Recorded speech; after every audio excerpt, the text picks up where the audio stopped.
Yo.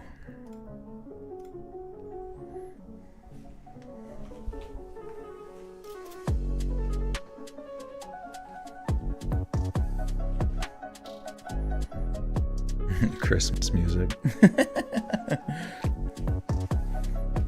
Imagine being Mozart and someone looks at your music and they're like, Christmas music.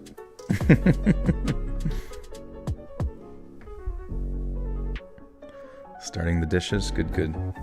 Get them done. We gotta eat on something tomorrow.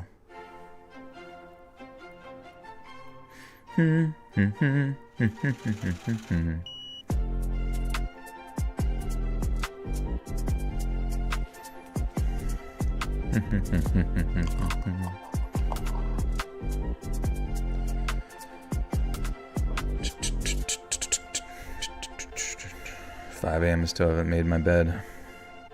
Can't you just lay in it? Or have you been up for an hour and you gotta make it before you begin your day?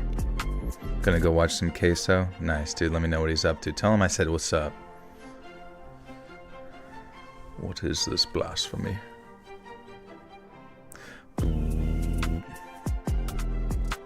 You guys drill? Anybody here a drill rapper?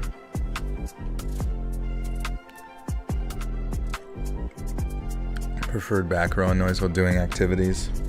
Yeah, definitely listening to like podcasts for sure. Just literally people talking about stuff.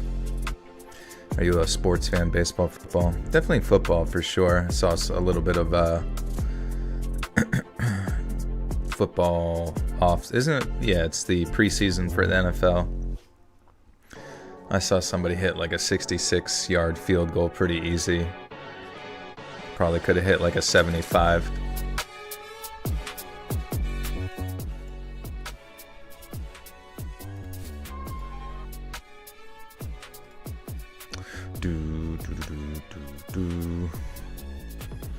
Fuck it. We're just gonna listen to the original.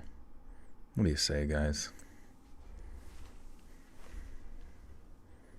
Got range. Yeah, you know, you gotta listen to everything just to get a true picture of the world, you know what I mean? If you listen to the same, like my one friend, all he fucking listens to since I've ever known him is only rap. Just rap music fucking all the time. And like, I get it, rap's pretty good. But if that's all you fucking listen to in life, like, come on, there's so much other shit out there. Like, there's so many emotions that you probably haven't felt because you're just trapped in that one language, essentially. That one binary interpretation of reality. Old chill hop beats. Oh, that's true. Am I ready?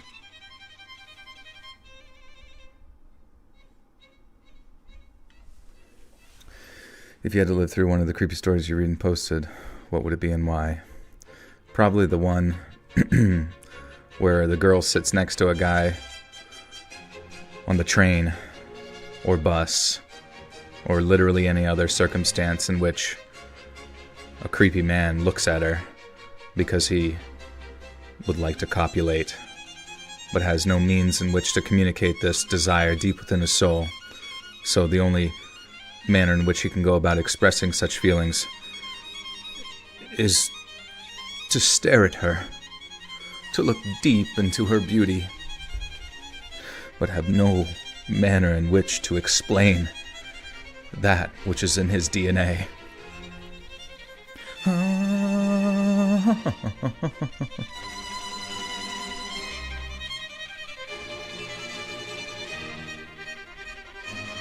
Just staring deeper and deeper into her eyes until she starts writing her story on Reddit.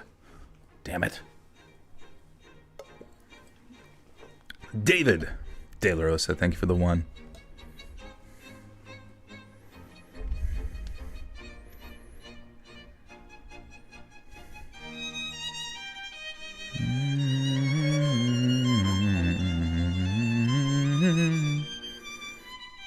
I want to be the infatuated stalker.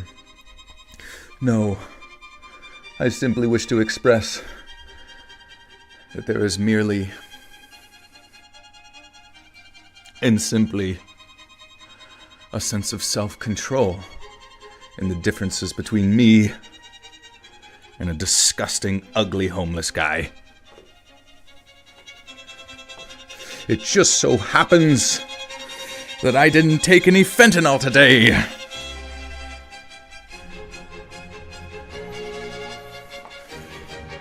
And I know how to tell my body no. I'm doing ballerina dances right now. You can't see it.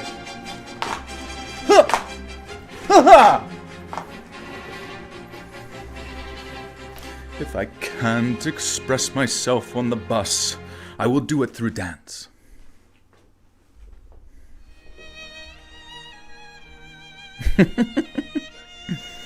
I will do it on the ice.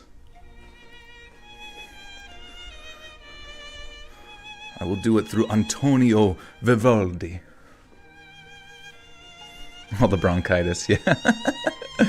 Dude, I'm actually good on the bronchitis. It's kind of sick. Isn't it crazy? It took me like a solid... Anybody know how long that took me? It was like a solid 5 whole weeks of shit in my fucking lungs. And I am Gucci now.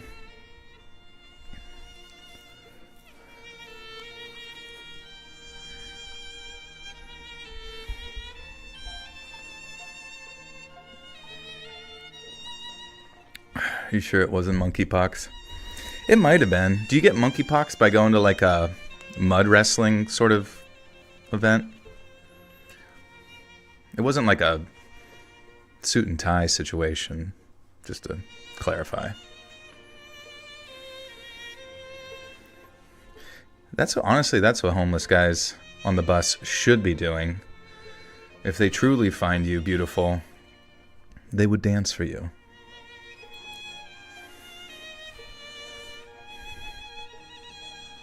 It's that damn phone. Mud wrestling specifically with monkeys.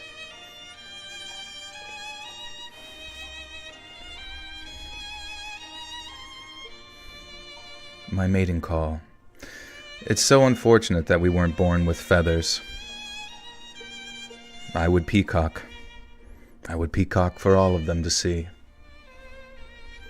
I would flutter and fling and flew and fluzz just to show you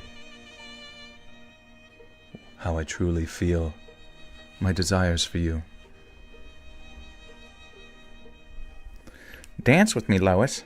Dance the dance of life. The plume of plumage. Scary Olympic stories, that'd be good. Dude, it pisses me off that, like, even though I think it was worth the memes to see that one woman from Australia cheat her way into a position of dance that she shouldn't have been in, to then thus make a mockery of the sport, that's hilarious, and I think overall, in the greater scheme of things, worth it. But should you have seen all the other amazing breakdancers at the Olympics, I think it also equally, to a degree, but not quite as much, upsets me that we may not see any more breakdancing in the Olympics because of her actions. Have you ever thought about getting one of your stories made into a movie and you'd be a background omnipotent narrator? You know, it's funny you say that. That's kind of happened a little bit. I've been in a few channels that do live action things, and I did have somebody recently reach out to me about doing that for an independent film. Had a little Google Hangout talk with them for a bit. They're based out of Chicago, so hopefully I'll get that recorded by the end of summer here, and then they will have that out, I think, by November? No, it's not. I don't think it's going to be some crazy big thing, but they might put it into a film festival of sorts, which I think would be cool. Lynn, thank you for the gifter to Amanda Funk. Welcome, Amanda. We need breakdancing, but the floors will shock you if you fall or stop dancing. This is true. It really does make you wonder, like in those breakdancing situations, how do they even check for performance-enhancing drugs, especially prior to breaking. I feel like you would definitely need a bump of something to get yourself going. Also, the one guy was breakdancing, and the other one, all he kept doing was like lifting his shirt and showing his abs, like while the other guy was doing. And I was like, that's an odd display. Look what I can do. She'd be considered a good dancer at a party. That would be amazing. Honestly, I might cosplay as her for Halloween. I think that'd be the greatest Halloween outfit everybody should do. She definitely deserves. And they shouldn't have deleted it. Like, the Olympics are stupid. Like, anytime there's something funny that gets attention to your sport, even if it's negative attention, keep that shit up, bro. It gets eyes on you.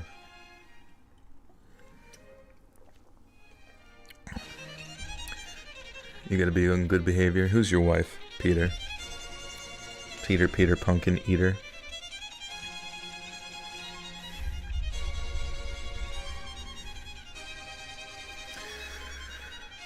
You guys gotta think of a title for today's video, though. I'm a little bit... It's like basically stories that happen at night, which I've done before, but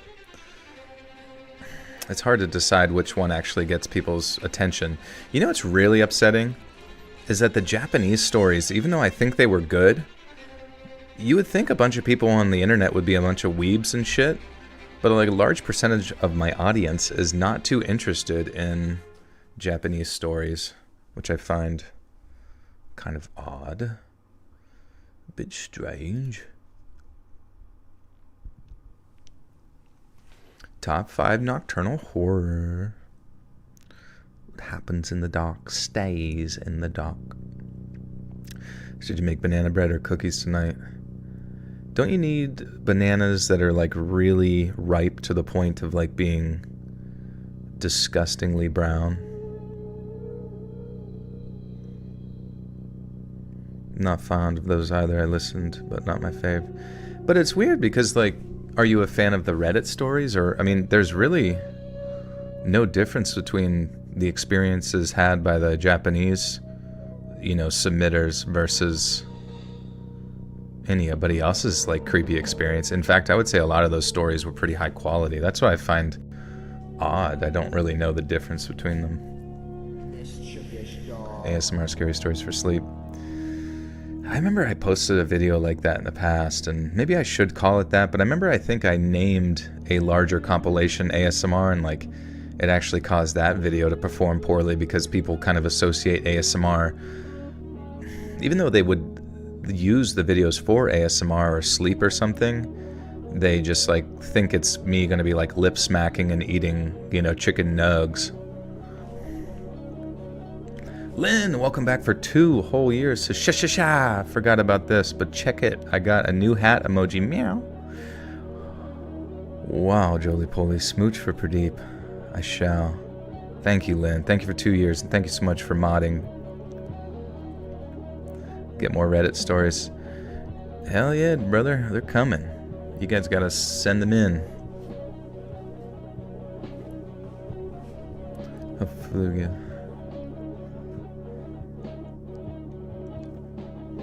Oh yeah, Golsey, yeah, if you ever have an idea for, or, you know, if you're working in the film industry of sorts or doing independent stuff and you want to send me, you know, your work or your ideas, you know, email me, letsreadsubmissions@gmail.com. I'd love to chat.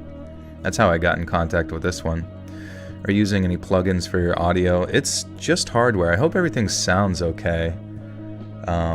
Because somebody mentioned that, because I got a new XLR cord to help in case there's any crackling, because that's what I thought was the issue. But someone was saying that maybe my mixer itself could be scrooged.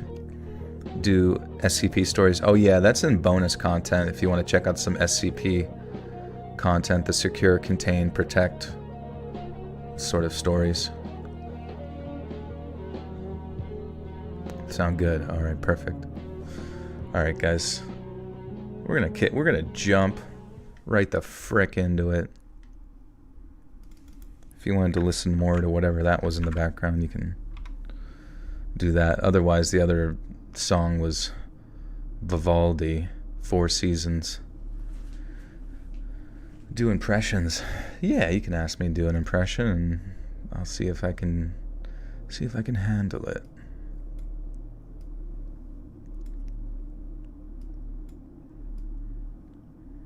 Mr. Pradeep catch that mouse, by the way. He did not. I have not seen any dead mouse bodies here.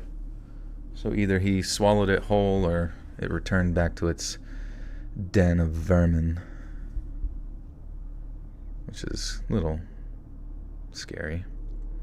Oh, Christopher Walken. Back when I was in high school, a friend of mine, my mom's, asked if I wanted to babysit their kid for a few hours. That sounds so bad. I feel like I used to be able to do it. They offered a generous rate of pay. Then after I proved myself capable, then asked if I'd be interested in babysitting for the friend of theirs. I said sure. Yeah. What's your favorite merch piece? I really like the one Robin made where the guy's like falling into Earth. My like avatar is like falling. That one's really cool.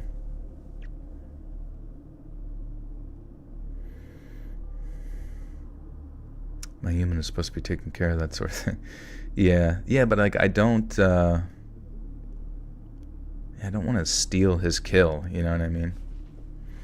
Any new Sam Riding stories coming? Yeah, he is actually working on sort of a cops anthology, like paranormal cops. So those will be the next bonus content thing. I hope to have that hopefully by next weekend. You know, he's usually doing his thing. He, working on other people's stuff or working independently and fits me in where he can. I appreciate that, though. Always awesome to have him on the bonus content. As well as the true crime stuff. It doesn't seem pressed. I don't even know. Well, that's the thing, is I don't even know if he knows that rodent is even there. If he would have seen it, he probably would have been obsessed, like watching that area of the fireplace until he got to it.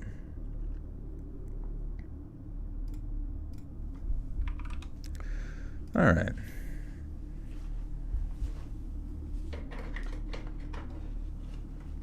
It is funny though, like when someone mentioned like needing a new mixer possibly, it's just funny how in my head I was like, okay, yep, let's buy a new one. No, just get it, whatever, Instead of like troubleshooting or anything, I'm just like instantly like, yep, let's waste a bunch of money on that.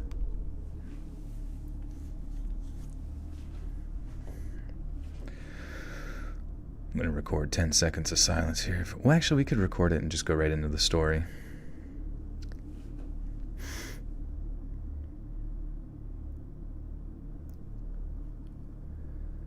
Back when I was in high school, a friend of my mom's asked if I wanted to babysit their kid for a few hours.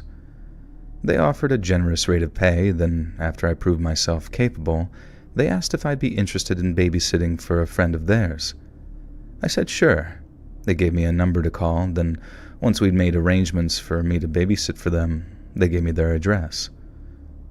They lived out in East Hampton, about 45 minutes drive from my home in Medford. As soon as my mom found out, she said something like, "East Hampton, huh? That's a real fancy place."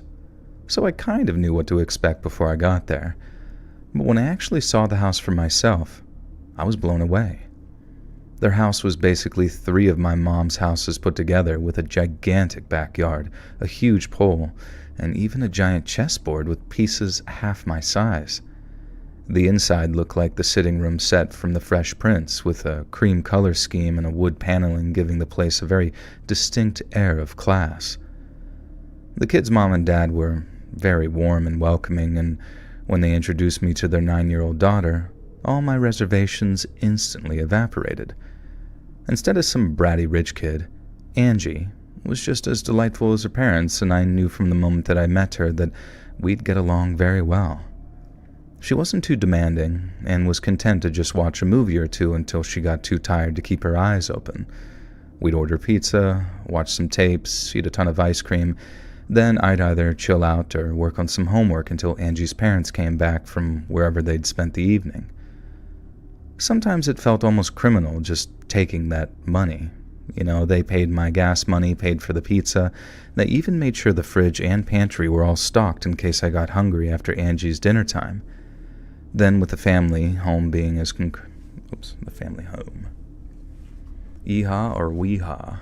Probably yeehaw. Yeah, they live in Hogwarts.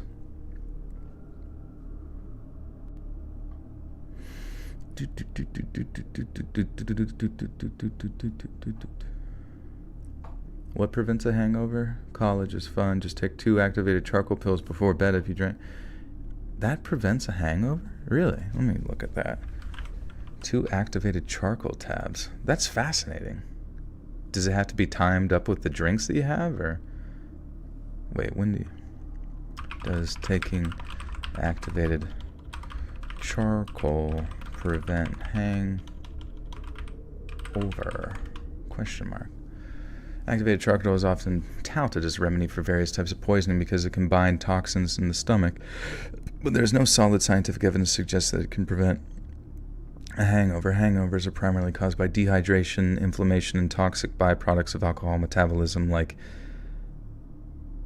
acetaldehyde? Am I saying that right? Since activated charcoal doesn't absorb alcohol or its metabolites, it is unlikely to have meaningful impact. That's curious, though. I'd be interested to find out if it does help a little bit. What prevents migraines? That's what I want to know. I don't know. I guess just like major hydration. But I guess there's all sorts of reasons to why you might have a bad migraine. When do you take the charcoal? If you decide to take the charcoal, immediately after ingestion of the toxin on an empty stomach. Activated charcoal can also be taken between meals or after food if you... So I was going to say, it sounds like you almost like prior to metabolizing the toxin or the alcohol, it would make sense to take the activated charcoal. Because I was going to say, if you take it towards the end of the night after it's already gone through your system, I doubt it's going to be able to like bind to things maybe as well. I don't know. Do a Smeagol impression. Wahaha. Then with the family home being as incredible as it was, it fast became my favorite sitting job. It's hard to enunciate things as Smeagol. Cut to Friday, October 16th of 1992. And the family in East Hampton had arranged for me to come over.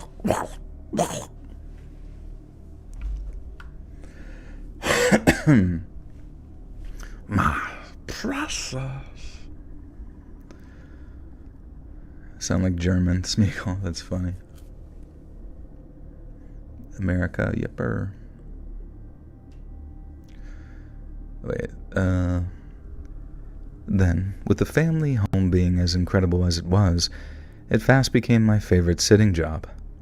Now cut to Friday, October 16th of 1992, and the family in East Hampton had arranged for me to come over for what'd be my 5th time sitting for them.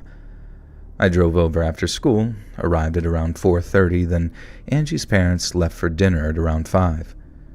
We ordered pizza, did each other's hair while we watched TV, then broke out the Entenmann's... Entenmann? Why is it so specific? It's a sponsorship. What the fuck is Entenmann? Is that like a... It's a bakery. Alright, whatever. I don't know why the place is... I'll just call it Crumb Cake.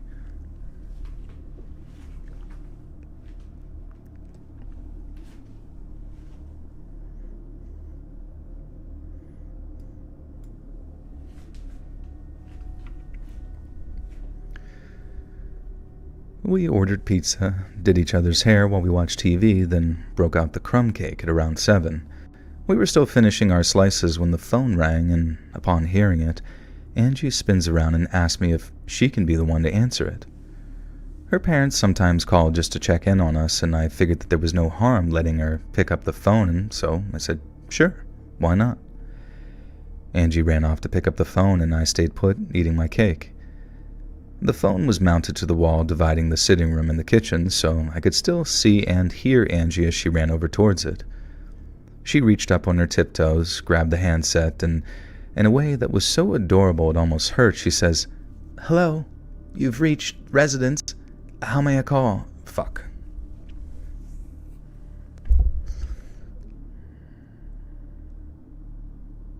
Shouldn't take activated charcoal if you're a lady on birth control. It may make your birth control not be absorbed as well, therefore not work. Yeah, I wasn't advising people towards that. I don't know what the fuck. Aren't all cakes really crumb cakes? I don't know. That's a great question.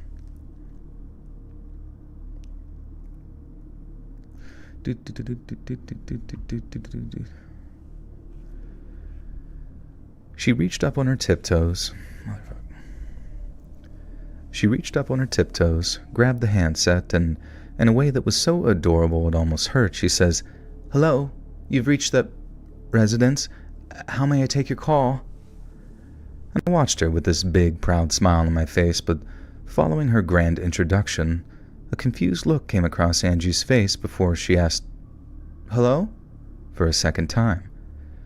There was another pause, and then she turned, raised the phone up, and told me, "There's no one there."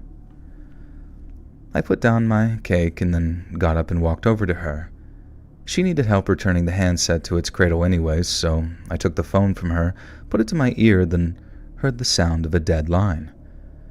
I told her it was probably just a wrong number or something, and then we went back to finish off our cake, but not 10 minutes later, the phone rang a second time.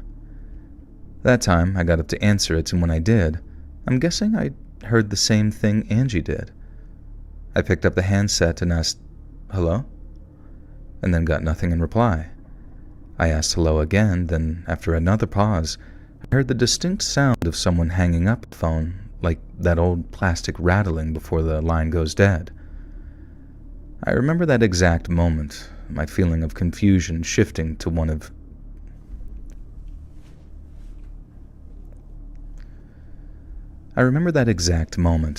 that feeling of confusion shifting to one of creeping dread. And that made it 2 silent calls in just over 10 minutes, and I'd seen enough cheap thrillers to know that that wasn't a sign that anything good was about to happen. I just didn't think that it had anything to do with the family I was babysitting for. I thought that it was all about me. And yes, I phrased that in a deliberately egotistical fashion, but only to reflect on how stupid and self-centered I felt afterwards, because due to the very severe limitations of my 17-year-old mind, I became transfixed on the idea that it was a guy from high school that had been bugging me around that time. He'd slid notes into my locker at school, asked my friends to pass on please to call him, or, my least favorite, wait for me outside the girls' bathroom before basically cornering me on the way out. He'd also somehow managed to get a hold of my home phone number at one point, and he'd called my house one time, asked my dad if he could speak to me, and then said nothing for like the first 10 seconds once I'd been handed the phone. But the worst thing was, my mom and dad thought that it was cute. It didn't seem to bother them much that his attention was completely unsolicited. Their solution was, ask him to leave you alone. And then when I told them that I'd already tried that, it was, well, ask him again. And that's why when I realized that there were silent calls, my first suspicion was that my unwanted Romeo had somehow gotten a hold of the family's home phone number. And I was too busy trying to figure out how that could happen to consider any other more frightening possibilities. Angie asked who was calling, so I lied for a second time and told her that it must have been a wrong number. She might have been one of the sweetest girls I'd ever babysat, but Angie was not gullible, and was vocally confused as to why someone would call the wrong number twice. I made an on-the-spot joke about them having pudgy fingers or something, which served as just enough of a distraction to get Angie's thoughts off of the silent calls. I didn't think my stalker, and I use that term very loosely, had the stones to actually show up to the house. He seemed to be more about opportunity than anything else. But it was still a lingering concern for me, and one I didn't want to pass on to little old Angie. Another hour or so went by, and we were fast approaching Angie's extended bedtime of 10 p.m., our little secret. I asked if she wanted one last soda, diet of course, with no caffeine and no zoomies, and then walked into the kitchen to get us some drinks. The layout of the house was such that the kitchen led to a dining room via a set of double doors, with the dining room windows allowing a view of the driveway outside. When I walked past the doors the first time, empty-handed, everything seemed perfectly normal. But when walking past it a second time, with a can of soda in each hand, I saw the headlights of a car shining down the driveway. The family had sort of an intercom at their automatic gate, and if you didn't have the little key card or the code or whatever it might be, you had to be buzzed in to even get access to the driveway. The car was stationary, its front bumper pointed at the gate, but the intercom in the house wasn't buzzing. My first thought was, maybe it had just got the... A car? Question mark?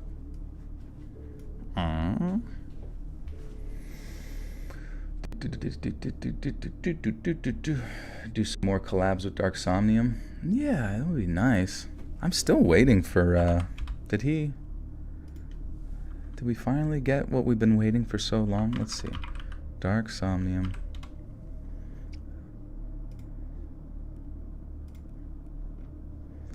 Let's see. Baraska 2. I don't know. I don't know where the set... I'm so confused because we recorded that one so long ago. I don't know where the Baraska 2 ended up with his... Because that was going to be a sweet collab. Oh, well.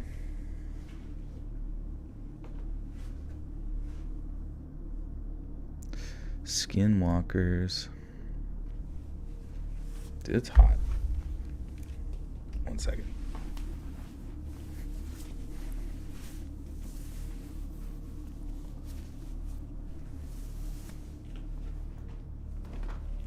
How do I not have any mouth clicks with my voice? I don't know, do I? I feel like I have to a little bit.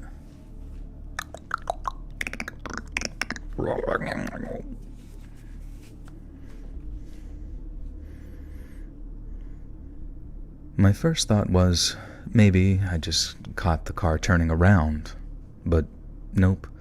It stayed put like it was waiting for the gate to open. Then I figured it was Angie's parents arriving home early and that, I don't know, maybe they lost their keycard or something. I walked into the dining room to get a closer look out of the window, studying the headlights as the car idled by the gate. And then suddenly, silhouetted by the car's headlights, I saw 3 or 4 men climb over the gate before they began walking down the driveway at a very brisk pace. I remember the feeling, this rising panic as I put down the sodas on the ledge near the window, and then walked toward the phone as quickly as I could. I remember grabbing the handset and trying not to sound too panicked as I loudly asked Angie to head upstairs. This was like a whole hour before her promised bedtime, so she was very naturally dismayed at the sudden change of plans and began asking me why. I told her to be a good girl and do as I asked before putting the phone's handset to my ear. I thought it might...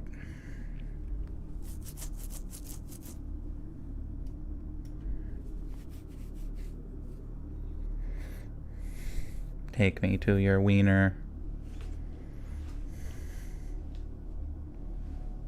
You got a Go-Gurt? I haven't had a Go-Gurt in years. Wonder if they make Go-Gurts that are actually good for your digestive. That'd be kind of cool. Collab with Mind Seeds. What does Mind Seeds do? Alien versus a Skinwalker. Oh my god. That's where stuff gets crazy. Orange Fanta or Sunkissed? I remember very much enjoying Sunkissed. One thing I used to love doing when I was younger is I would leave my house and walk all the way down to this like soda machine that was I don't even know, at like a lumber yard or some shit.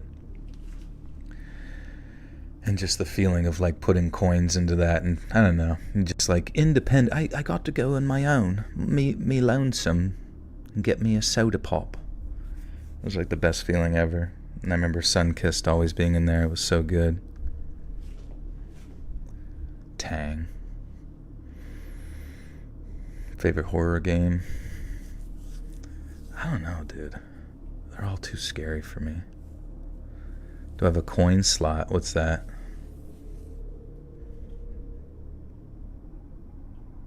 What's up, Brianna? How we doing? I told her to be a good girl and do as I asked, before putting the phone's handset to my ear. I thought that I might hear the 911 person's voice, or at worst, the last few dials before one answered my call, but instead, I heard nothing. I remember pushing the little... Wait a second. Did I read that wrong?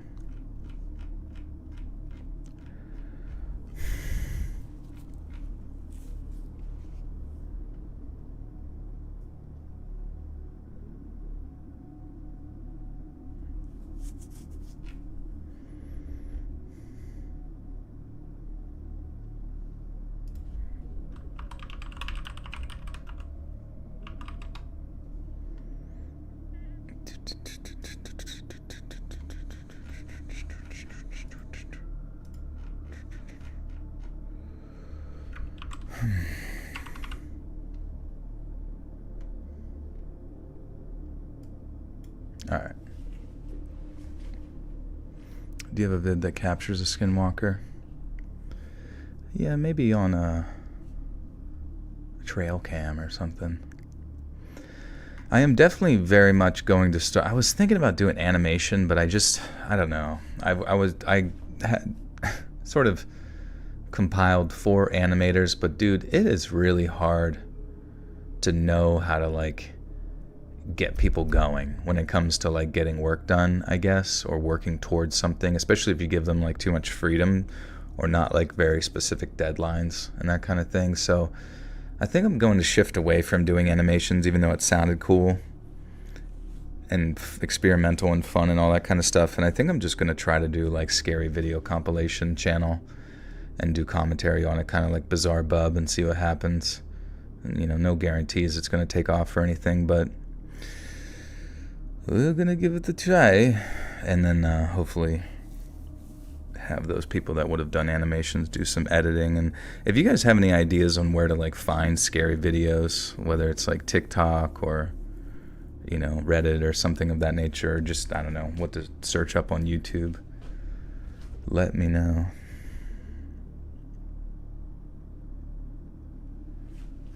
I don't know. I just wanted to experiment with something different.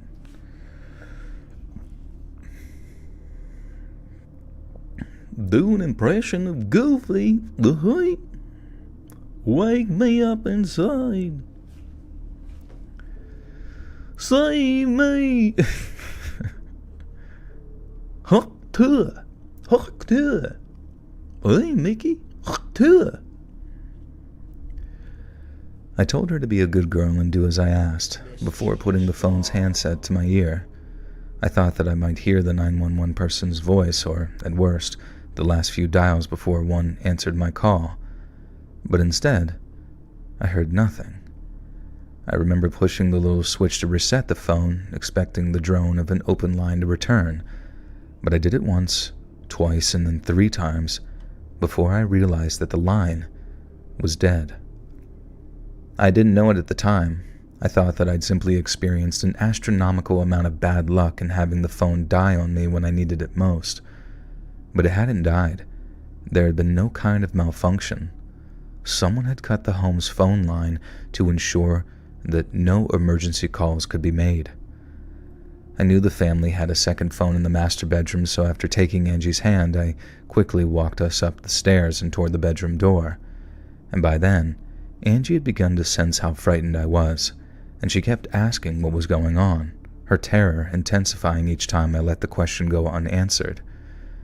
We walked into the bedroom, and when I heard no sound at all coming from the handset of the second phone, that's when I realized something much worse was happening. I know having a bunch of guys climbing a gate and rushing the house was bad enough, but the phone line being dead suggested a very chilling degree of organization from these guys. And those guys were not your average housebreak. 13 months, wait. Oh, damn. Alright, welcome back for 13 months, whoever that was.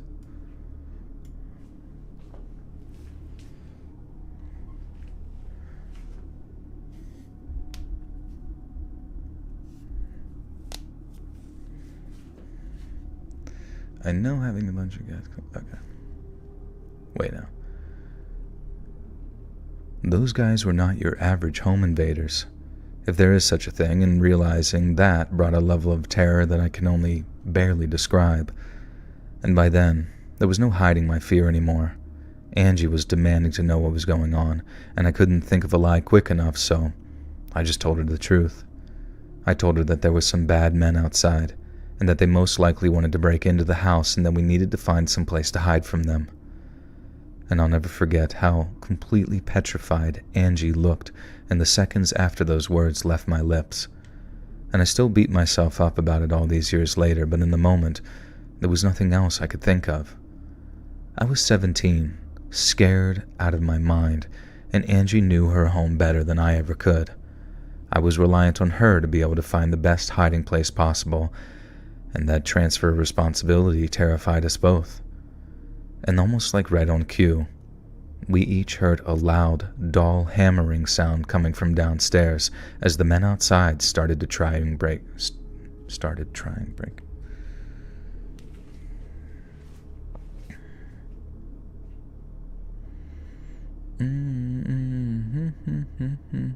TBH IDK, welcome. Glad you could subscribe. Right then, on cue, each... Oh, yeah, there we go. Heck, Dewey. I saw like an independent video, it was like an animation, but it was like you kind of see some sort of like AI videos where it has just like still frames like slightly moving, but these ones had like a lot of movement to it, and it was kind of terrifying how good like AI was getting, especially the fact that you can do certain art styles that would be otherwise like impossible to replicate in real life, really. Do a London Cockney accent, yeah. Oi, it's Billy the Butcher. I'm about to fucking give Huey a little kiss on the lips, eh? Kiss to you, Huey. Huey. Okay. Right then on cue, we each heard a loud, dull hammering sound coming from downstairs as the men outside... Motherfuck. Right proper, get. A right proper smack on the cheek. Hock to her. Spit on that thing. Right then on cue, we each heard a loud, dull hammering sound coming from downstairs as the men outside started to try and break in. Angie screamed, and I remember grabbing each of her arms before shushing her. I tried to be gentle, trying to keep her as calm as possible. Then I asked her where the best hiding place in the house was. There was like a voice in my head in the moments after I asked her, one that screamed at me, how the hell is she supposed to know she's just a little girl? An innocent little girl that you are failing to protect. I still feel, almost, at least in principle, that voice was right in the milliseconds that it popped into my mind. A girl Angie's age probably thought the back of her closet was another dimension, or that the space under her bed would be sufficient to hide us both from violent criminals. But in reality, Angie knew the perfect place to hide, and it was nowhere I could have ever taken her. After I asked her about the best place to hide, Angie thought for a moment, and then took me by the hand and started leading me towards the home's 3rd floor. When we got to the top of the stairs, there were 3 doors.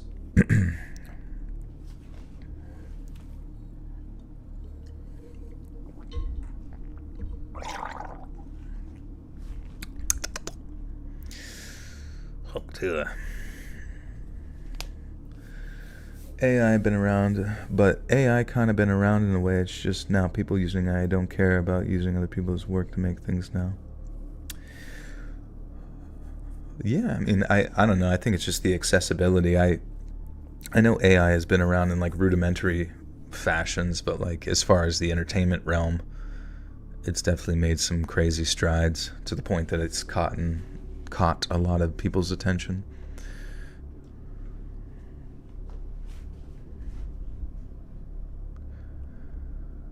When we got to the top of the stairs, there were 3 doors in front of us. 2 of them, which clearly led to larger rooms, and 1 smaller door that... Dude, my voice keeps cracking. That's actually kind of weird. We just started. I don't know why I'm cracking. I think it's... I don't know. Maybe I put too much apple cider vinegar in the water. Maybe it's kind of like closing up my glottis. It's making my glottis squinch.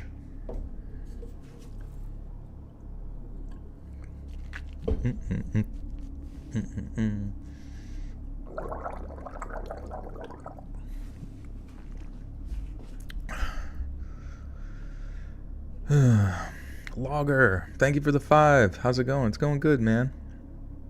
Yeah, Smeagol did me in. Never enough. ACV.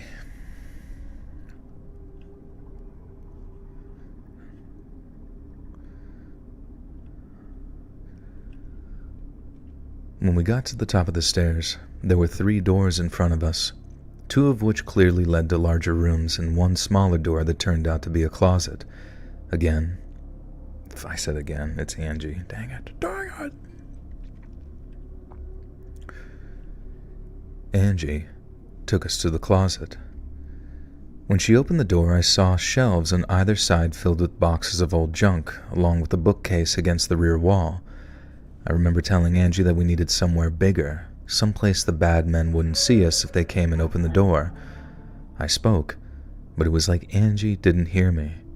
She ran over to the bookcase and reached to the back of one of the lowest shelves like she was about to retrieve a book. It was halfway telling her... Damn, dude, I don't know why I'm getting tilted. Tilt-I-ed. Oh, no, you're good. I like doing impressions. I can normally do them and not get squeaked.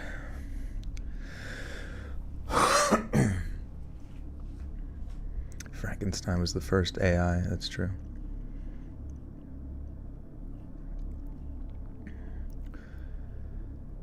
I was halfway telling her that it wasn't the time for reading when I heard a loud click coming from... Damn. Actually, damn. I don't know what that is. It's like, just like my...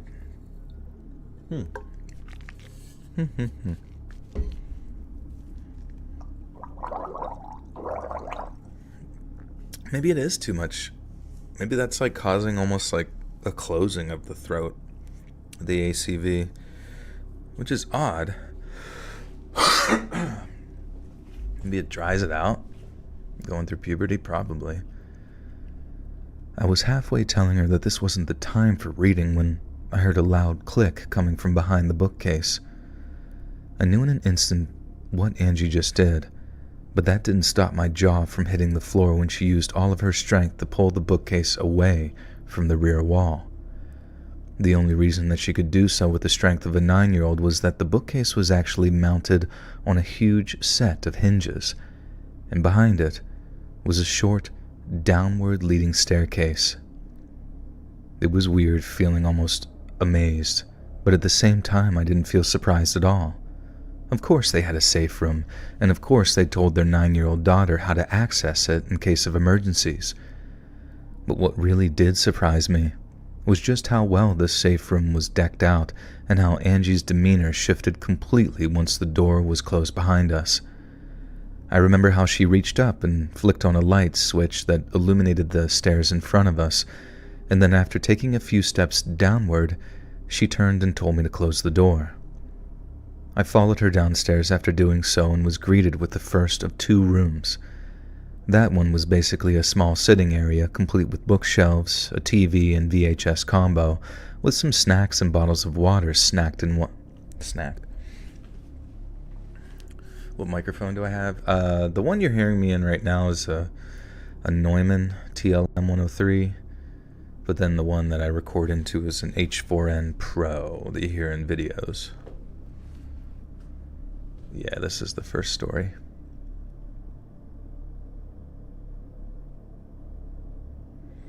Yeah, I could have probably used some honey. Honey bunny.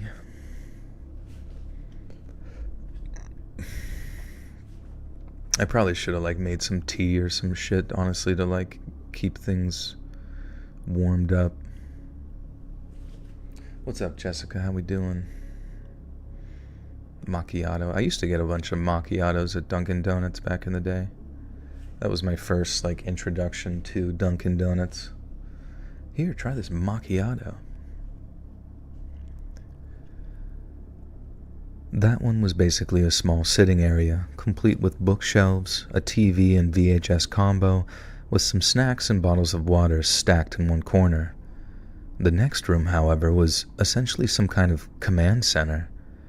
There was a wall of TV monitors, all linked up to security cameras in each room, with an attached panel of switches that meant that you could both see and hear what was going on in the house. But the most important, and possibly the most impressive thing, was that this command center had a working phone. I don't know if it was hooked up to a satellite or a hidden alternate phone line, but when I picked it up and heard a working dial tone, I almost burst into tears from the sheer relief that I felt. And I called the cops. I told them everything, but it didn't make Angie feel any safer. She felt safe the second the door closed behind us, and after announcing that the bad men couldn't find us in there, she went about deciding what VHS tape that she wanted to watch until the bad men had gone away. It got to the point where I couldn't decide if she was the bravest little girl I'd ever met, or this was something that had happened before. Once I was done talking to the authorities and then telling Angie that the cops were on their way, I asked if this was something that had happened prior, and she said no, but that her mom and dad had shown her what to do in case any bad men came to the house. She then put on a VHS tape and sort of settled herself down on the couch opposite the TV and asked me, "Do I still gotta go to bed at 10 p.m.? And the question alone almost knocked me off my feet. But once I'd regained what little composure I had, I told her no, that she didn't have to go to bed at 10, and that she was probably about to have her latest night ever. It was incredible, really, seeing a 9-year-old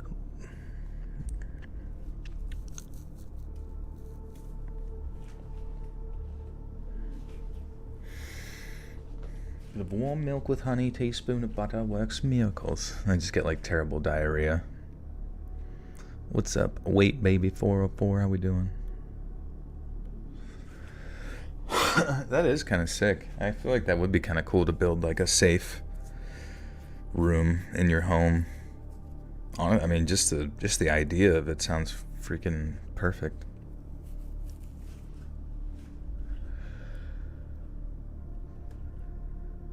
It was incredible, really, seeing a little girl acting calmer and more collected than myself in the middle of a crisis.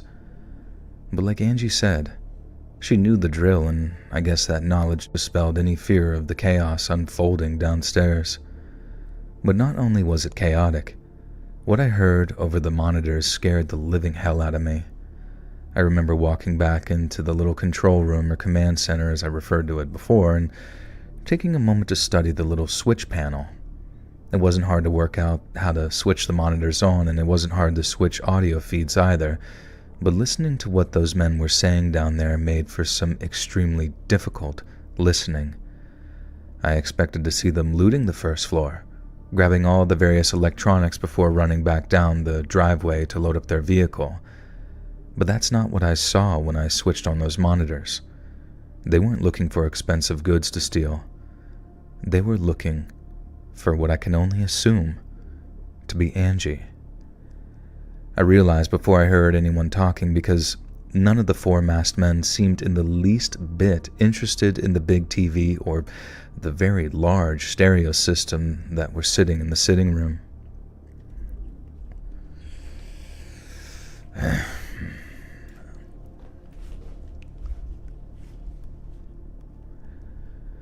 I realized before I heard anyone talking, because none of the 4 masked men seemed in the least bit interested in the huge TV and lavish stereo system that was in the living room.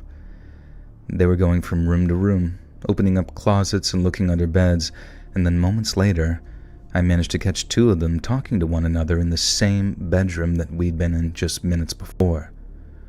One of them asked something like, "Where the hell is she?" before the other told him, "I heard her voice." And I was frozen, thinking about what might have been happening to us at that moment if Angie hadn't taken us to this safe room.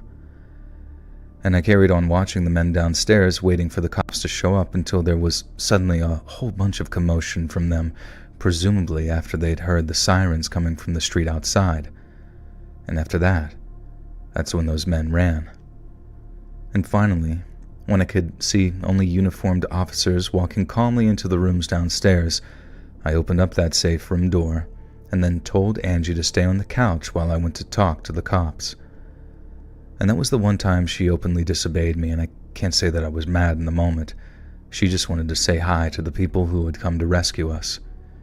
It made for a very cute ending to what had been the most terrifying experience of my whole short life at that point, and to be honest, nothing has ever really topped it in the terms of sheer terror that I felt. Not to mention that skin-crawling feeling of knowing those men were after this girl that I was watching, and not just money or jewelry.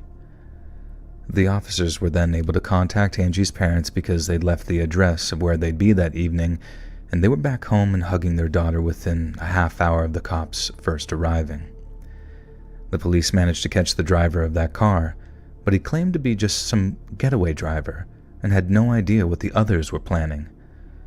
The others, though, were never caught, but the security cameras recorded what they'd said about looking for the girl, and by the girl they almost certainly meant Angie. And Angie's parents thanked me for saving their daughter, and I had to actually sit them down and explain that I didn't do anything. It was actually Angie, the little girl that had saved the both of us. I'd done nothing but tell her about the guys breaking in. They said that they'd understand if I didn't want to babysit for Angie anymore, but all it took was the thank you letter that she sent to convince me that I had to stay. I mean, it definitely sweetened the deal that they promised to hire armed security in the future, would basically meant that Angie had a second, much more intimidating babysitter, but there was no way that I could just turn my back on her. And I guess that makes me sound a little crazy, but that's honestly how I felt. My love for that girl and her family overrode any fear of a repeat home invasion. And besides, if it did happen again, I knew exactly what to do to keep her safe from the maniacs who wanted to kidnap her.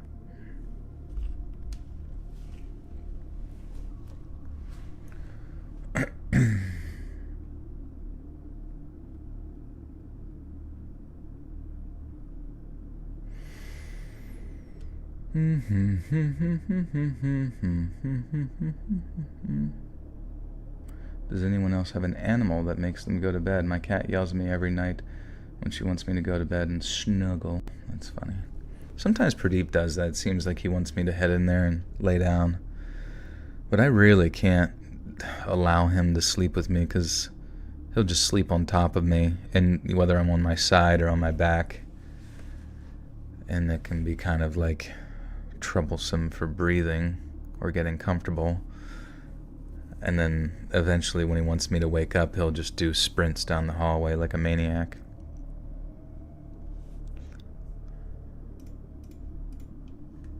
Alright, so that was story 1 of 4. 1 of Fortnite.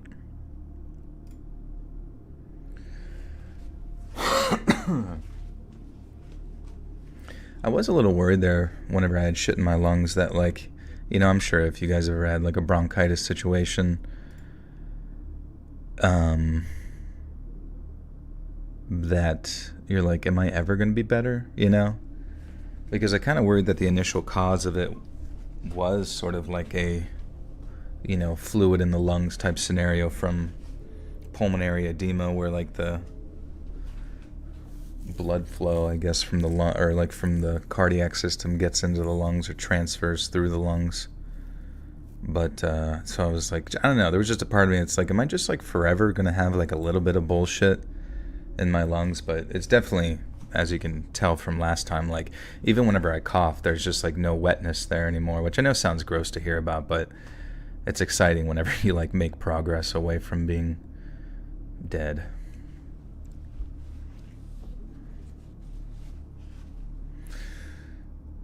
Hanner, what's going on? This guy really reading stuff? Heck yeah.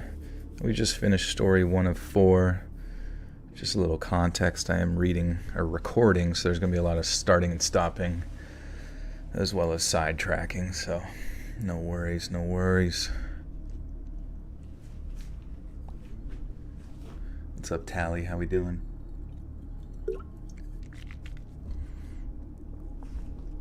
Anything cool going on in the world?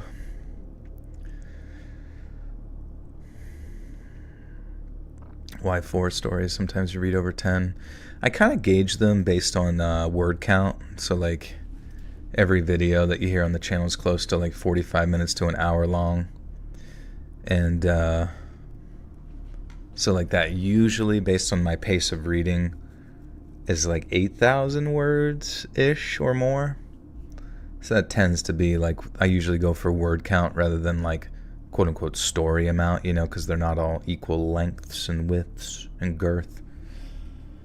You get a pulmonary embolism. Damn, how did you get that? That sounds terrible.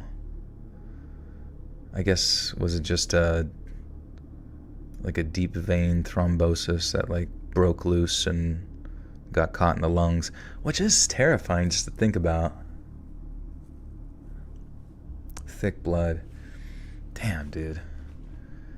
Yeah, it was, you know, I mentioned this before, but it's something that I need to fucking figure out. But I don't know how old you are, James, but I looked into the concept of like glycation, which is basically just like a negative effect of like excess glucose within your bloodstream. So like if your pancreas isn't capable of like sending insulin as effectively to like grab the excess glucose out of your bloodstream to like store it in your muscles or your liver or whatever, that it binds to like the proteins within the walls of your vessels for blood flow, and basically just makes it like goes through the process of glycation, which makes it, or whatever it's called, and it like makes the walls stickier and grabbing onto things like cholesterol and whatnot.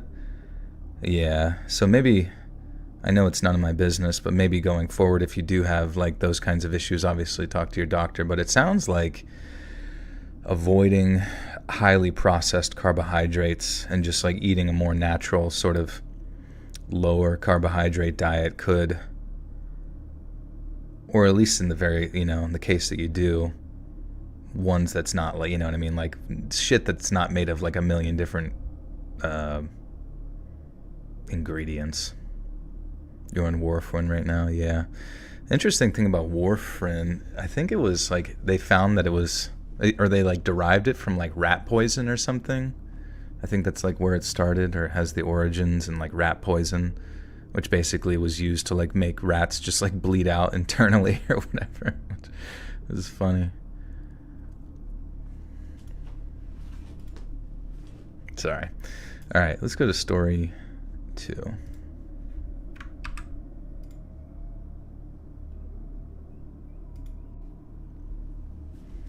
Do I ever watch Chubby Emu? No, I never heard of it.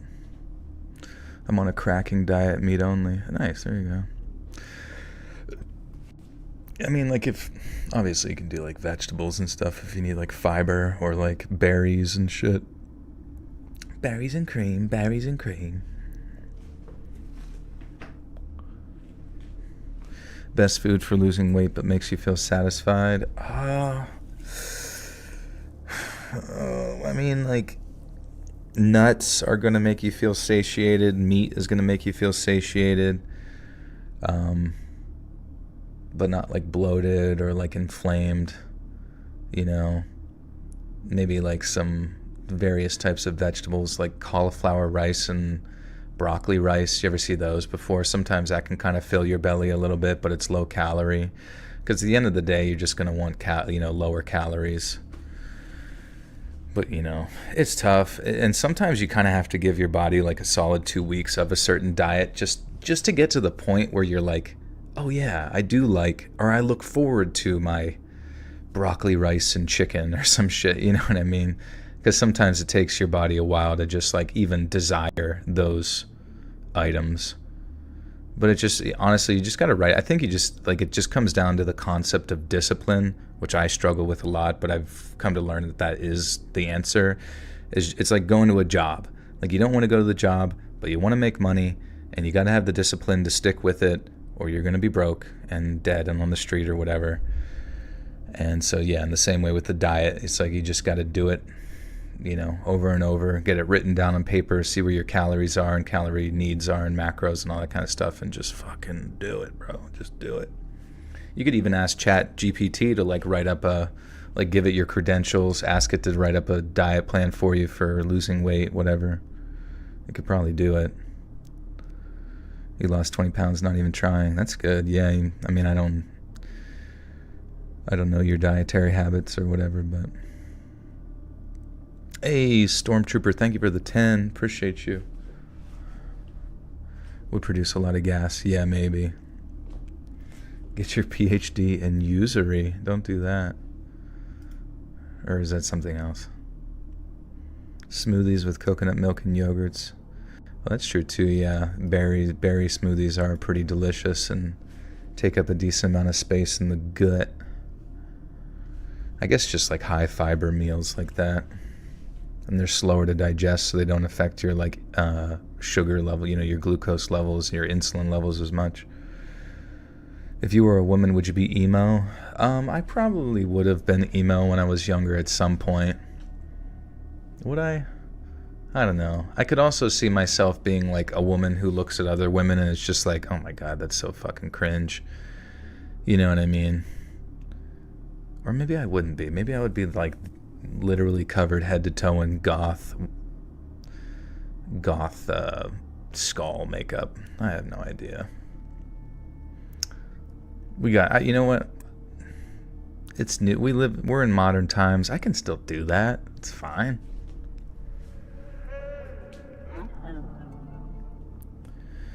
Would it be a lesbian or straight? I don't know. I mean, women are very good looking. I can kind of understand why like girls, based on like how modern culture sort of sexualizes women, I can kind of see why other women find women to be like at least a degree of attractive, at least in comparison to how like some men find other men to be like disgusting, you know, which is kind of like how I feel. Like I can look at men and be like, admire their strength or like be jealous of their, well, jealous in the sense of like a congratulatory sense, like, dude, looking good, bro. But like when it comes to any sort of sexuality of the same sex, I just find for myself, like it just gross, you know, and nothing against somebody else doing it. I don't give a fuck at all. But just for me, I'm like, women are just so good looking.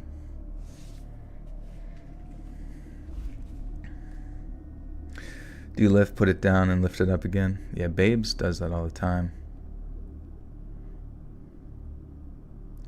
Universally agree that women are the more visually appealing sex. I mean, that's true too. Makes sense. But anyway, that's the cool thing about being a woman is sometimes you don't even have to like try that hard. You just kind of like just show up and you're hot.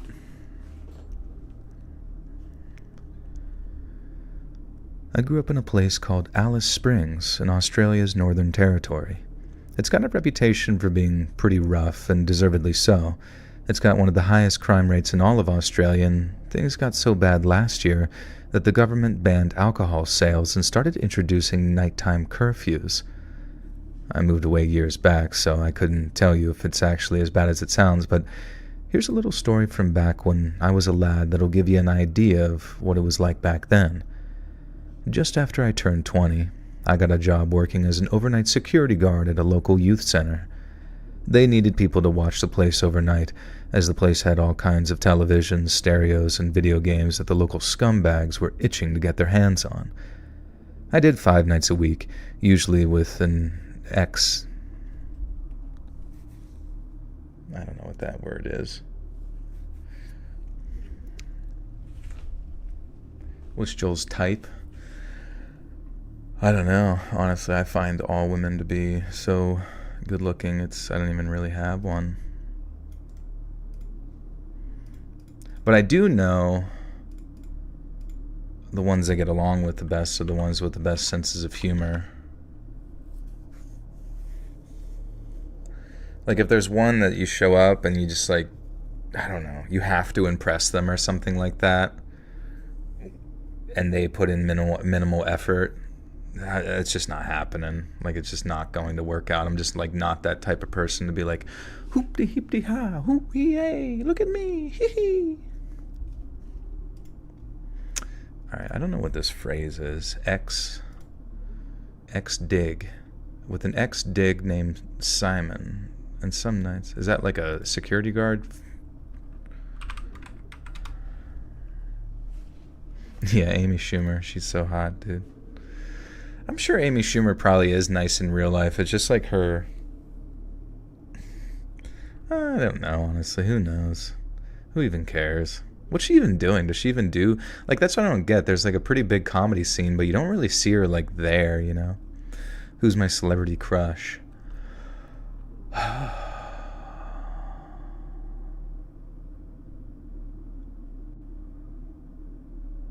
Who was the chick from the Kanye West?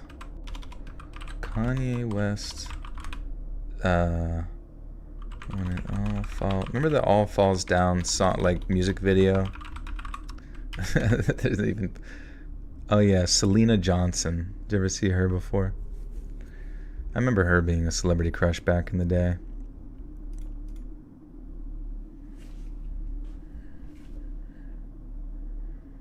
What's my craziest hear me out? What's that? Like whenever I see the bearded woman at the circus. Hear me out, guys. Come on. That's so specific. Well, if somebody asks you a celebrity crush, I mean, like, am I not supposed to say their name? Like, they have a vagina. I forget. They got bubs and vagine. Something like that.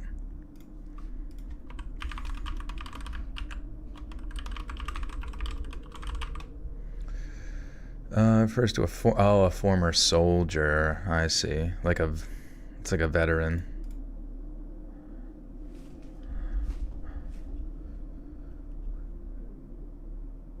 I did 5 nights a week, usually with an ex-digger name.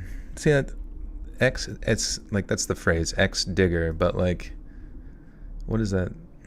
Refers to a soldier, particularly one who served in Australian or New Zealand Army Corps during World War I or II.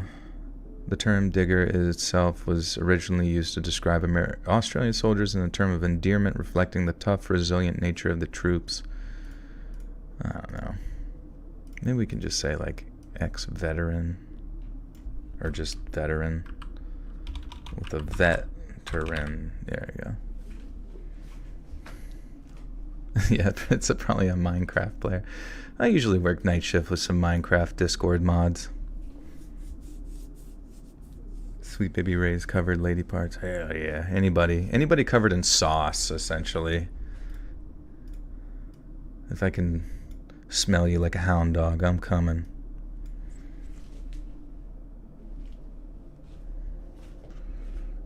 Stacy Dash, yeah.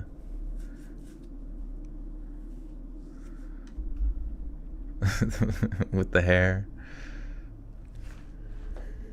and the teeth and some gabagool.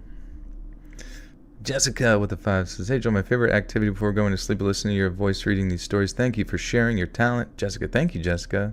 Good to see you. Thank you. I did 5 nights a week, usually with a veteran named Simon, and some nights he'd order some dimmies from the Chinese place around the corner, then send me over to pick them up. I'd grab them, then sometimes a few bottles from the bottle shop next door. Nothing too strong, but perks of working overnight, you know. Anyway, one night he sends me around to grab the dimmies, and it's a proper stinker of a night, so I'm dying for a bottle of Coke or something. So I nibbed into the bottle shop at around 10, like I normally would. I walked in, and there's no one at the counter, but it's quiet as a mouse in the church. Oh my fucking god.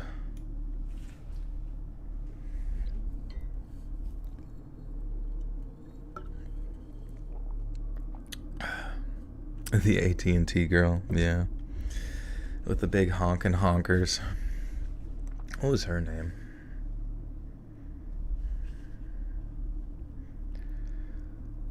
I walked in, and there's no one at the counter, but it's as quiet as a mouse in church as well, so I don't see or hear anything amiss.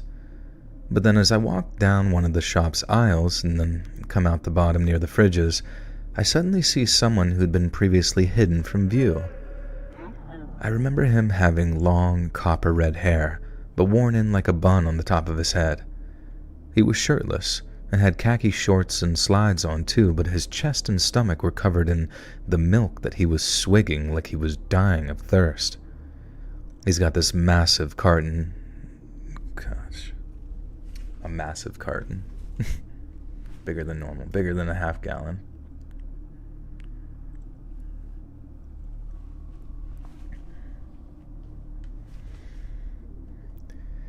He's got this massive carton of it in one hand, and he's just chugging it all non-stop, but then in his other hand, he held a hammer, and that hand was glistening with someone's blood. It sounds a bit daft to say it, but it was such an unexpected sight that I couldn't help but blurt out, "F me," as I turned back around to walk out of the shop. But the next thing I heard was, "What you say, you effing dog?"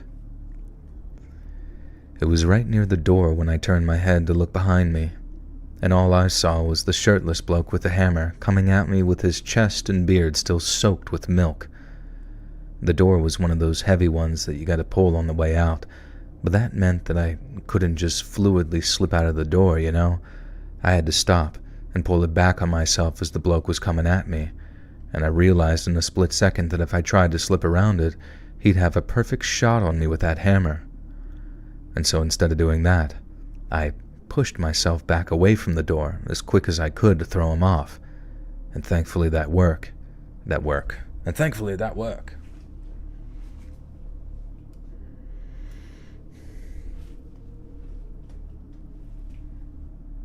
Clockwork orange milk, yeah. Oi, Milky Man. Nom, nom, nom, nom. Did I watch Clockwork Orange recently?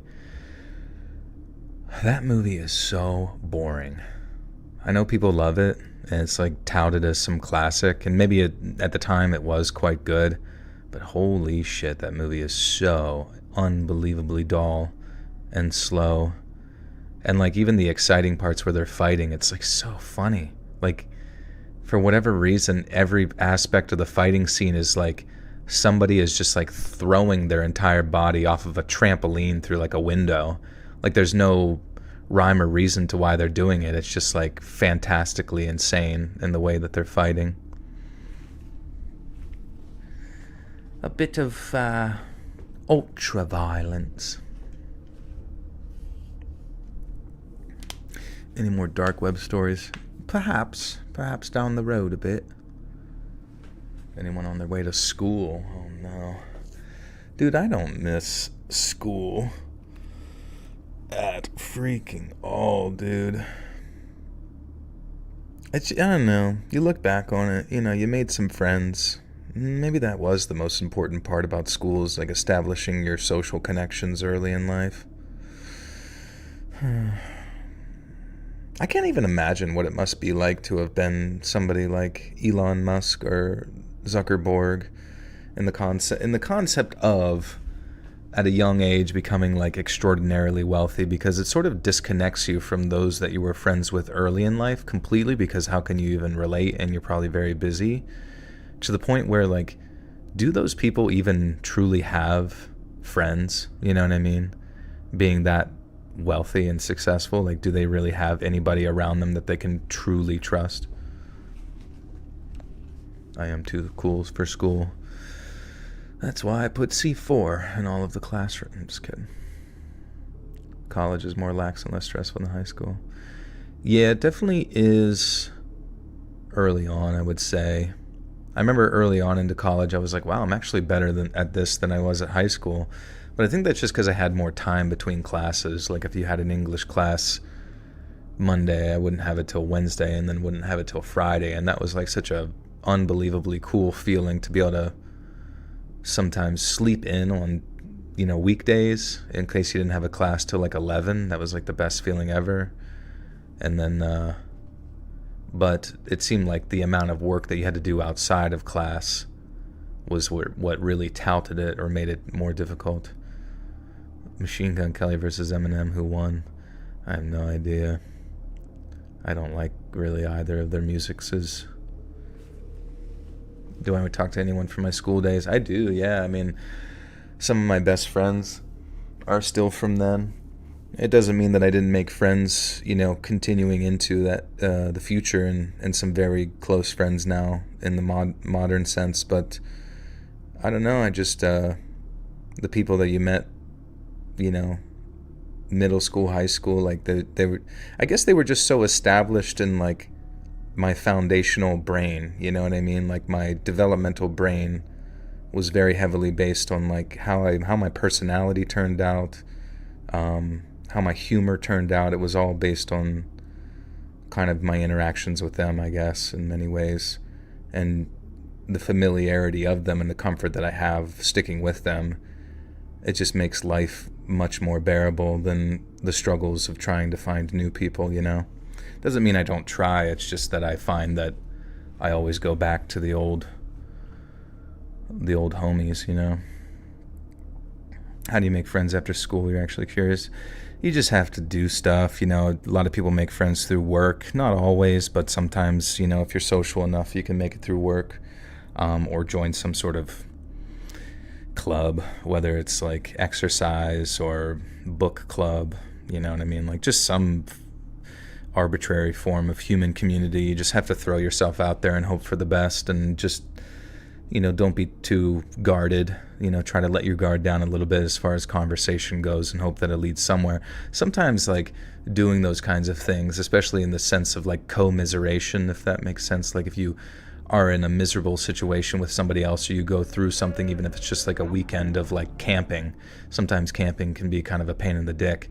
But if both of you make it out the other end and you were, in relative close quarters with one another throughout that like hiking experience or whatever it might be, the next time you see each other, it's like running into an old vet from Vietnam, baby, yeah. Only they can understand. Sully, thank you for the 10. Cheerio, mate. Cheers. Ryan Reynolds was hot as fucking Wolverine when he was Weapon X. You're the hottest guy in Starbucks? Hell yeah, dude. You thought Ryan Reynolds was gay until last year? Yeah, apparently he was with Scarlett Johansson, I think, at one point. I remember just hearing some arbitrary thing about him being very controlling as like a spousal partner or whatever, which honestly I guess I don't really give two shits about, but it was just something that kind of caught me off guard. I figured he would be more laissez-faire with his relationships or whatever and just go off and fuck whatever, but oh, he cheated on Scarlett with Blake. Is Blake a guy or is that a girl?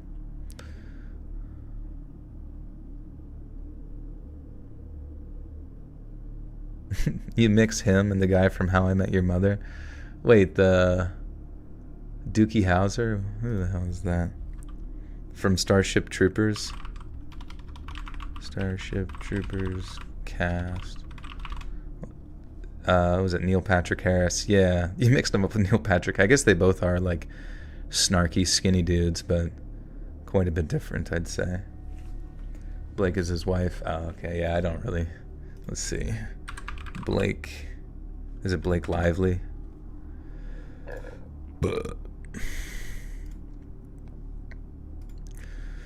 That's cool. I don't know. Am I surprised people cheat or whatever? Like, I guess so. I mean, I'm surprised, but it's like, if they don't love each other or whatever, then it's just in human nature to go fuck other things, especially if you're not around each other ever. Sad reality, but I don't know. Celebrities, I really don't care what celebrities do. I don't care what anybody does, honestly. You can do whatever you want. Just be prepared to deal with the consequences.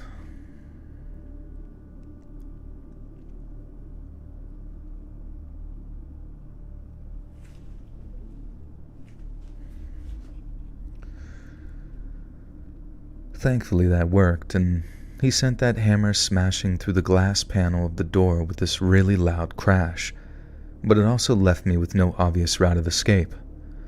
I did the only thing I could think of at the time, which was to launch myself over the shop's counter. And thank F that they didn't have all the plexiglass shields like they do now, or I'd have been royally screwed. But I managed to make it over to the other side just in time to hear this great bloody smash behind me. I'm guessing the bloke threw the hammer at me once I'd made it over the counter, and that smashed some of the bottles of grog behind me. Not that I stopped to look and make sure, I just kept on running into the back of the shop and hoping that I could find a way out. Whoever was in the shop was the hammer bloke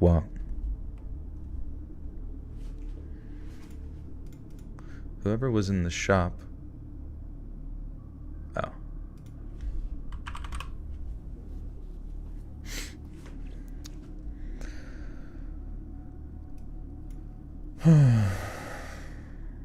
Whatever I want.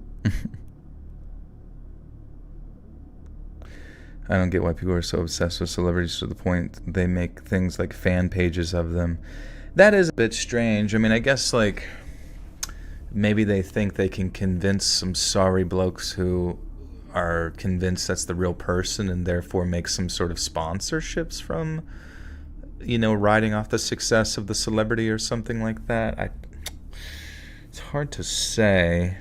But yeah, like the people that are really, really obsessed with celebrity worship and that kind of thing, I don't quite understand what it is. What is that? Because, yeah, like, let's think. Ryan Reynolds. If I saw him in real life, I'd be like, hey, Ryan Reynolds, what the fuck? Joan Depp and others. Like, it's just, I guess the mysticism of celebrity worship has, like, worn off on me quite a bit.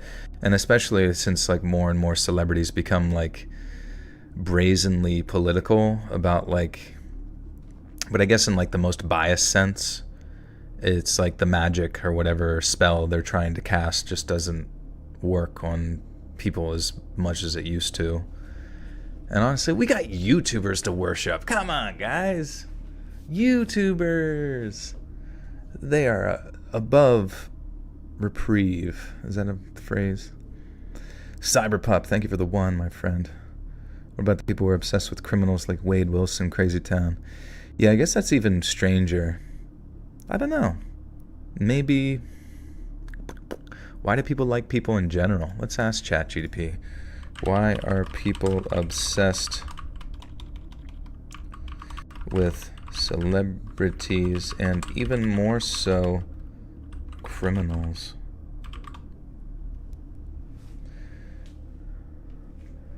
Escapism, fantasy, moral and social boundaries. Celebrities often act cultural symbols embodying certain ideal styles or trends. People's obsessions can stem from a desire to emulate or critique those standards. Criminals, they test society's moral boundaries. People are often drawn to stories of criminals to understand why individuals commit crimes and how they differ from the moral standards upheld by society. Yeah, so maybe like people attracted to criminals almost like are also attracted to the crimes of the individuals and the fact that that person was willing to break the moral boundary of murder or whatever else. Maybe they're actually more obsessed with the murder, which brings up even more questions. You just like the body of a rugby player. That's fair too. I mean, certain athletics like tend to form certain bodies. Like sprinters have really nice butts. Same with like soccer players, volleyball players. Like gymnasts have, you know, much more muscular upper body builds, similar to like a CrossFitter or something like that. Yeah, so it's like it's reasonable that you develop a liking of people based on what they train or whatever.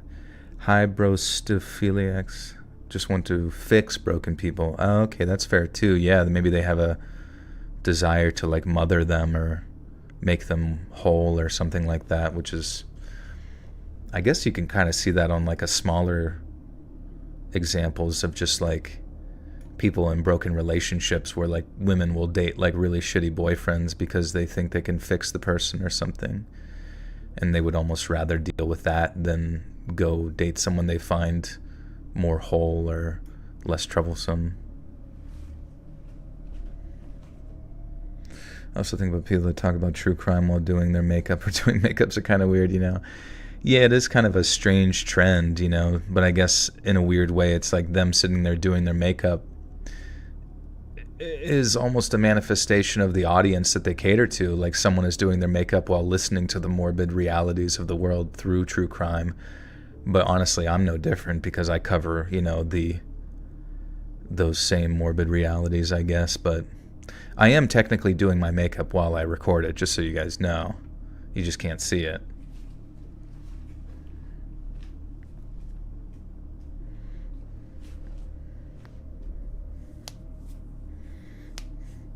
You can fix them, fix the serial killer. But can you fix the people that the serial killer has killed? Can you bring them back? That's what I want to know. But then you just end up with like a Harley Quinn type situation where like she's upset, which actually is a great illustration of that. They should call that like Harley Quinn disease, where like Harley Quinn became obsessed with the Joker, and the Joker kind of is representing, I don't know what you want to say, like daddy issues / this obsession to coddle and fix, but it ends up like she just ends up getting led around and abused by him and turned into an accomplice, which is oddly pretty common within that realm of serial killers. Doesn't mean they're not held culpable, I guess, when they eventually get caught, but they do call it the Harley Quinn syndrome. Oh, okay. Maybe I buried that in my subconscious at one point.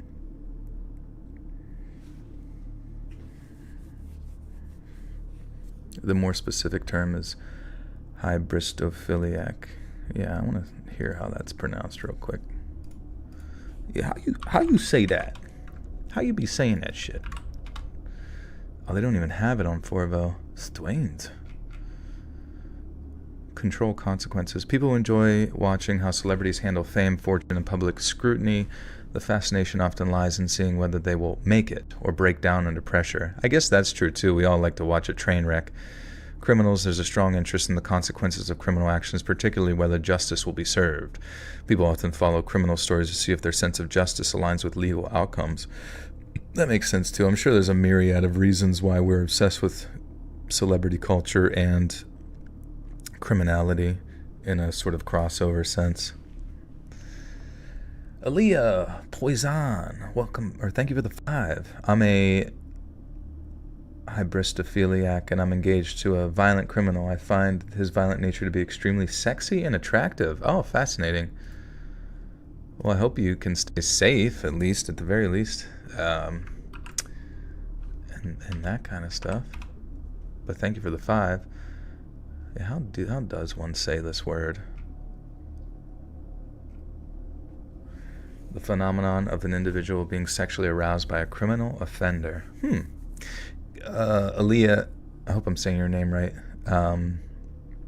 If you could dig into like why you were attracted to a violent criminal based on like the origins. He is in prison. Okay.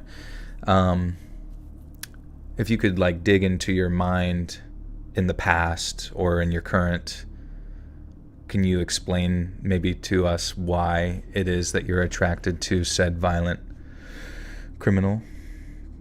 Like, is that just, the psychological aspects of that? If you can articulate that, that would be cool.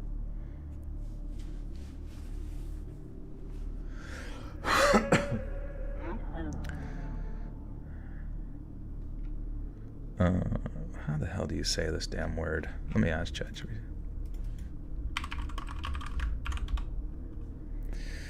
Pronounced hybristophiliac. Okay. Hybristophiliac. High rhymes with high.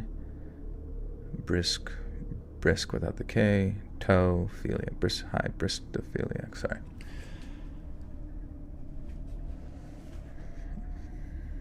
But also, yeah, sorry. You don't have to respond either if you don't want to. And also, guys, don't be mean to her if she says something you don't like. I'm curious.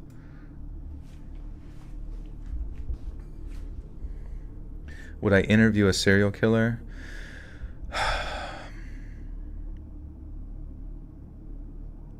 Yeah, probably. Honestly, I probably would. That would be interesting. I also would be a little bit scared too, because I don't want them to like me, I guess. I don't want them to remember me, and I don't want them to feel that I am some sort of connection once they are able to get to the outside world. I guess if they were on like death row or something, maybe I would do it more so.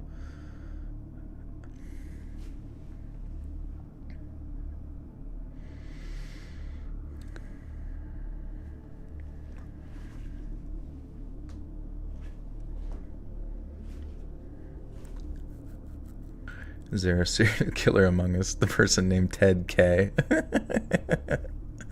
Yeah. Why bring yourself the attention of someone you don't know the intention of when they get out?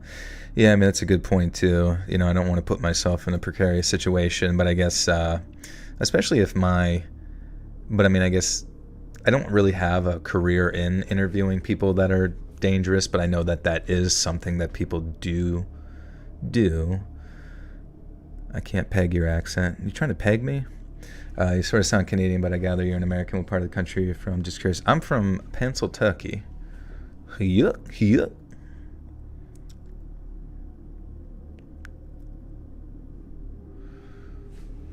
Okay, sorry.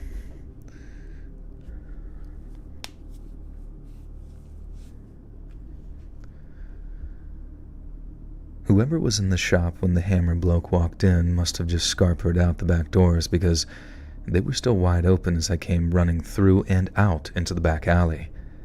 And as I ran out, I saw this little Indian bloke on the phone with the cops, but he saw me and thought that I was the bloke, because the second he saw me, he raises this massive kitchen knife into the air, which has me screaming, "Hold your bloody horses, mate, I'm on your side." And luckily for me, he very quickly realized I wasn't the hammerman and starts apologizing for almost shanking me. But I'm still like, no time for chat, Cobber, he's still chasing me. And we ran like clappers down the alleyway till we got to the main road, and by then, it was clear that the hammer bloke had no intention of chasing us down that alleyway, thankfully. It turns out, Hammerman had walked into the shop, shirtless when he got there, and went straight for the milk fridge to help himself. The shopkeeper said another customer had said something to him about not just helping himself, and then whack. The hammerman had bloody well smashed him one right in that face. And the shopkeep then started shouting about calling the police, but the hammerman didn't take that too kindly and charged that guy, causing him to run out the back, which is where I found him. And that little Indian guy was asking if the hammerman had hit me at all, and I was telling him, no, I'm all right. When we saw the cops coming down the road at like 90 miles an hour.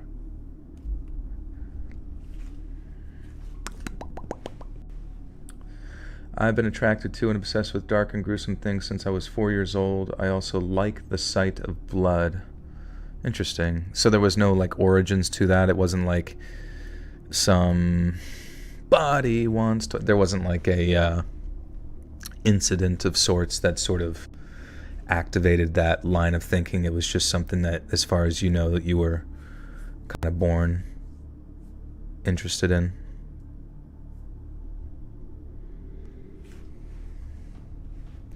Have you done stories from exclusively one state, like North Carolina horror stories? I have done, yeah. I need to get a playlist going with just like state stories for sure, because I would love to like compile and do all 50 states. That would be like a really cool accomplishment, I do believe, if we can do that.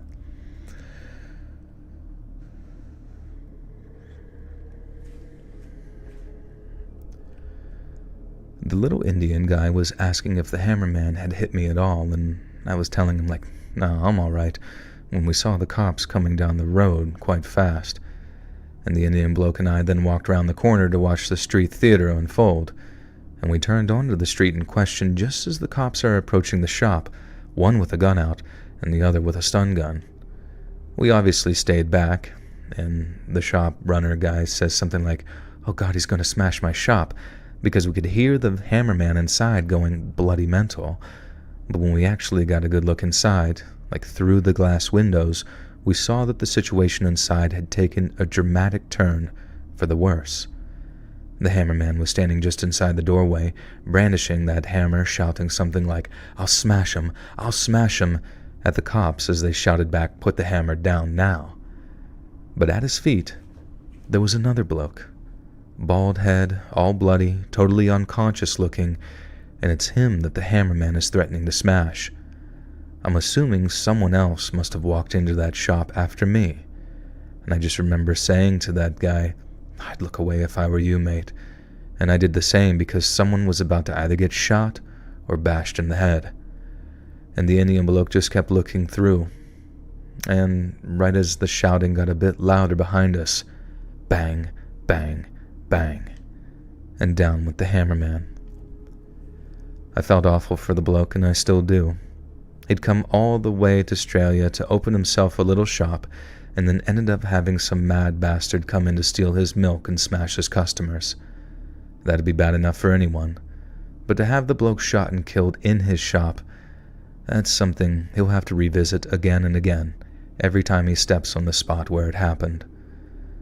But that should also give you an idea of how crazy Alice Springs was and is, and why these days you can't legally purchase alcohol if you're from what they call a town camp, which is basically the government's subsidized housing.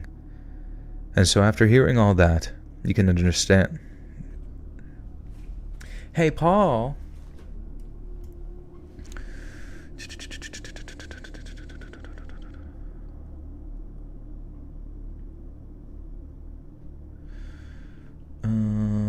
No, I met him when I was already in there, and he's so sweet, loving, and caring to me, but to everyone else, he's a demon. I love it. It makes me feel safe. Interesting.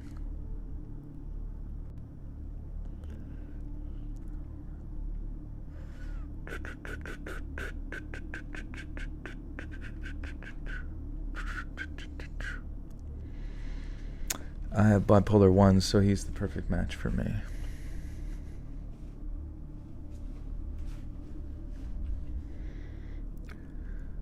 So, after hearing all of that, you can understand why I laugh when people ask me why I moved away. I gotta run to the bathroom real quick. It sounds like the conversation is pretty interesting in chat, but please be nice to you if you do ask questions pertaining to that. I will be right back.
Sorry.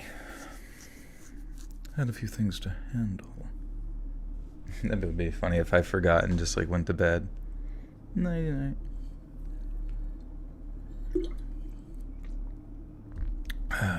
Everything did come out okay.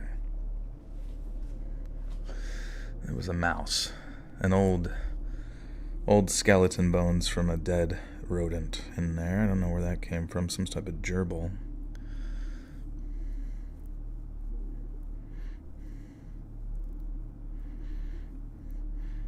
Dude, they should invent something kind of like the Dyson, where you like stick your hands, it's like, you know what I mean? But like one that also washes your hands at the same time. Like it does everything all at once. It like scrubs your hands with hot, warm water and bubs to clean it, and then immediately transfers it to, well, I guess you could have like just the hand dryer next to it. Yeah, it should just electroshock your hands clean. Did I eat a gerbil? No, you see, babes, it crawled up my butt. Sometimes you're sleeping and if Pradeep doesn't get to it, it just, where else is it supposed to go? Can I tell you about my cat? He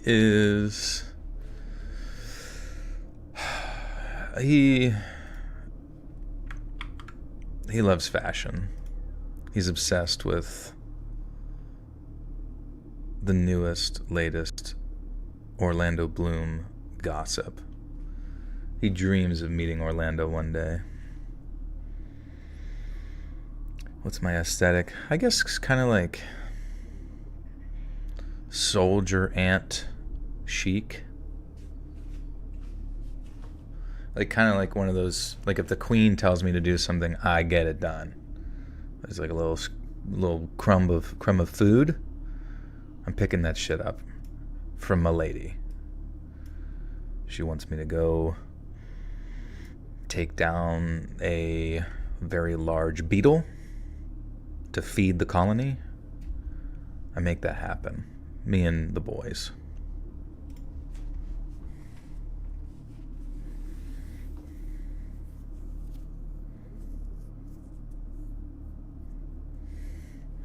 All right, story 3 of 4.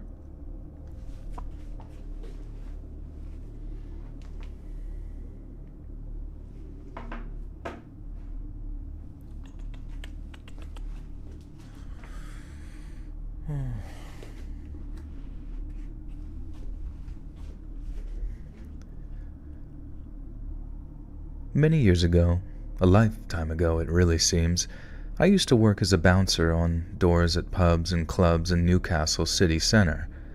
It had quite a rough upbringing, and the school playground could be a violent place. And so for a lot of young lads like me, who weren't particularly big or strong, you had to learn to fight if you wanted people to leave you alone.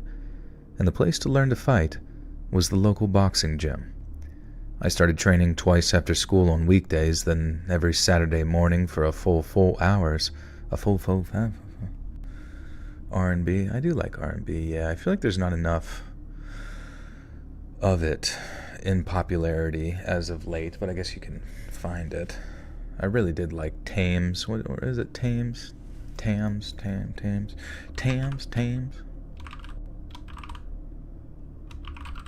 Is it Thames? What the fuck am I thinking of? Damn it. What the hell's her name?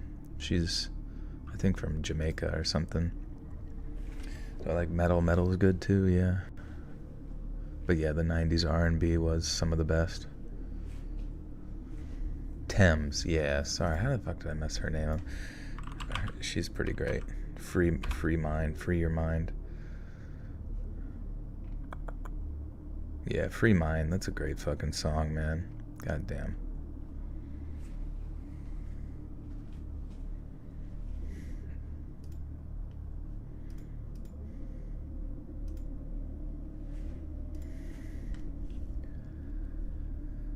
I started training twice after school on weekdays, then every Saturday morning for a full 4 hours, and I loved every second of it. I made good friends, learned how to defend myself, and it instilled 2 very valuable traits in me: discipline and respect. both of which have served me very well over the years. By the time I was 18, I was lined up for a few actual organized fights, but with me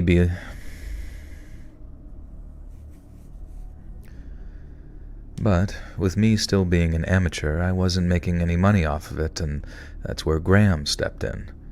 Graham was a mate of the boxing gym's owner, and seeing as he did a lot of boxing in his youth, he'd pop down to the gym every so often to see some of the lads train. But he wasn't just there to watch them train. He was headhunting for lads to come and work for his door firm, and one Saturday morning, I managed to catch his attention. He told me to show up to a club in the city center at midnight for a trial shift, and if I could handle myself, then I could expect to be working every weekend from then on. It was a little bit of a I'm not asking, I'm telling kind of deal, but the money was so good that no one ever turned him down. I'm pretty sure no wasn't a word Graham was used to hearing very often. Let me let this cat wander around the garage real quick.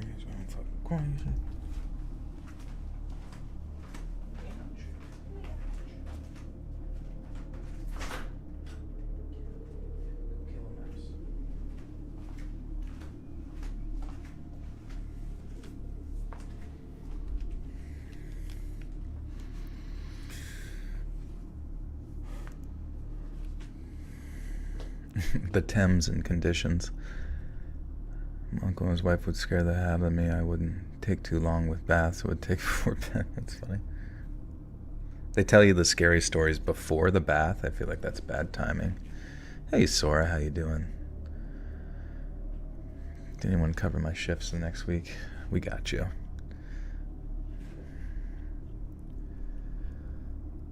I'm pretty sure no wasn't a word Graham was used to hearing very often, we'll put it that way. And so that's how I started working the doors around Newcastle from age 18 onward, and by the time I was 25, I had graduated from the early doors pubs and clubs to the late night gaffs that got proper leery after about 1 or 2 in the morning, and these places were on another level.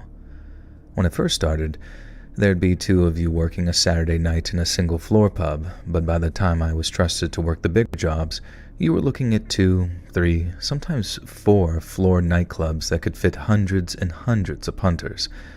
But with the bigger jobs came bigger money, and if you managed to get the one particular job that I got, that will go unnamed for legal reasons, then you made absolute megabucks. And that's because on top of your normal taxable pay, you got your exes, or extras, which is what you were paid to look the other way for the dealers Graham allowed into the club. This was at the time when ecstasy tablets had first hit the Northeast, and when it did, it hit big. Times were hard for people growing up back then, as most of the shipping jobs were gone, so having happiness in tablet form sweep through town, it was like everybody wanted a bit. And since everybody wanted a bit, the money people were making was off the scale. Dealers were getting into clubs with a few hundred tablets, then walking out with 1,500 pounds. Then they go to the next club and do it all over again, and again, and again, and again.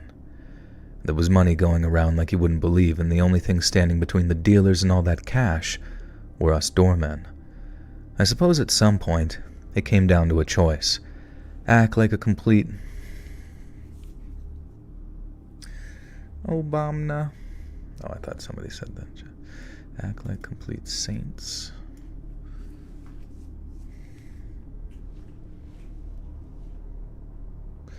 You ever cracked your phone screen? No idea how it happened? Yeah, definitely. I have many cracks on my screen that I'm like, where the fuck did that come from? Or like it seems like it formed later or something.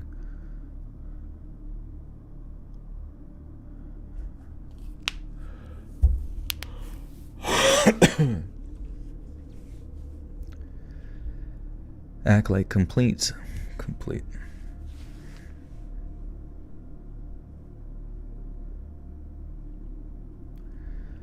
Act like complete saints, refuse to partake in any of it, and settle your hard-earned wage. Damn it, man. Why does sometimes my brain just like shut off? Act like complete saints, refuse to partake in any of it, and settle for your hard-earned wage. Man.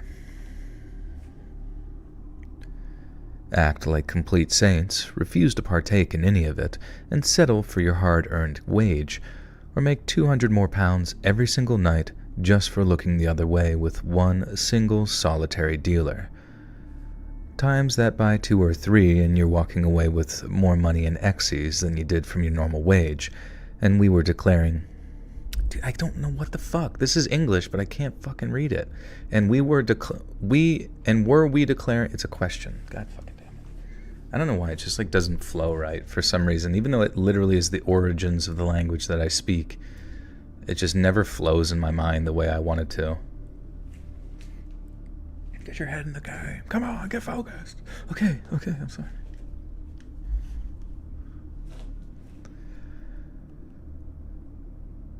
Times that by 2 or 3, and you're walking away with more money in X's than you did from your normal wage. And were we declaring any of it to the tax man? Were we bollocks? Things stayed sweet like that for a while, and we had a really good go of it. But the more money people generated, the more people wanted in on the action. We started having loads of young lads, all of them unauthorized, trying to sneak bags of tablets past us to make a few £100 without us taxing them. At first, we just confiscated their gear, gave them a slap, and then sent them on their way. But the problem wouldn't stop, and that's when Graham passed down the order to make an example of someone, and so that's exactly what we did. We took this one lad, I'll just call him Sparky, who'd we dealt with a couple of times before, and we kicked 7 shades of shite out of him round the back of the club one night, all on Graham's orders. God damn it, Pradeep, he's got his shit right now in the middle of the best part of the story. Huh?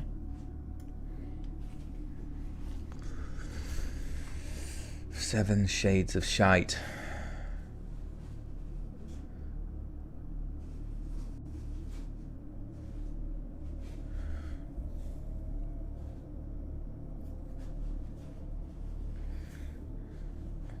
Do you hear him in there fucking kicking around?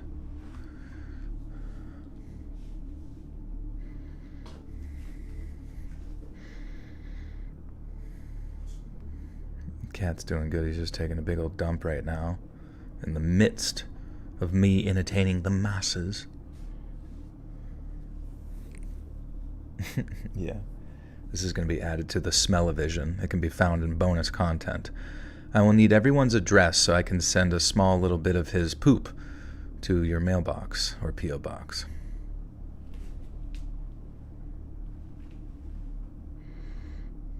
Cat's name is Pradeep. No, don't put your address. I was just kidding about the address.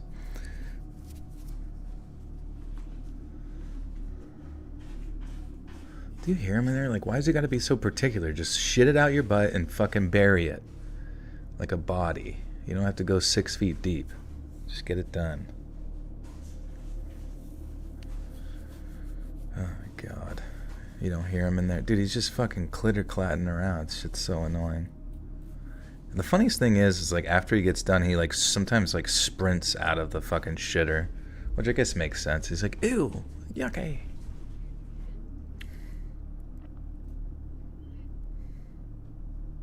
Yeah, he's burying a body, probably. He found the mouse.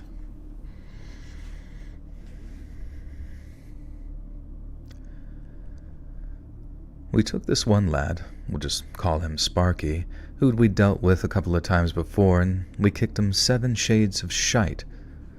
Oh my god.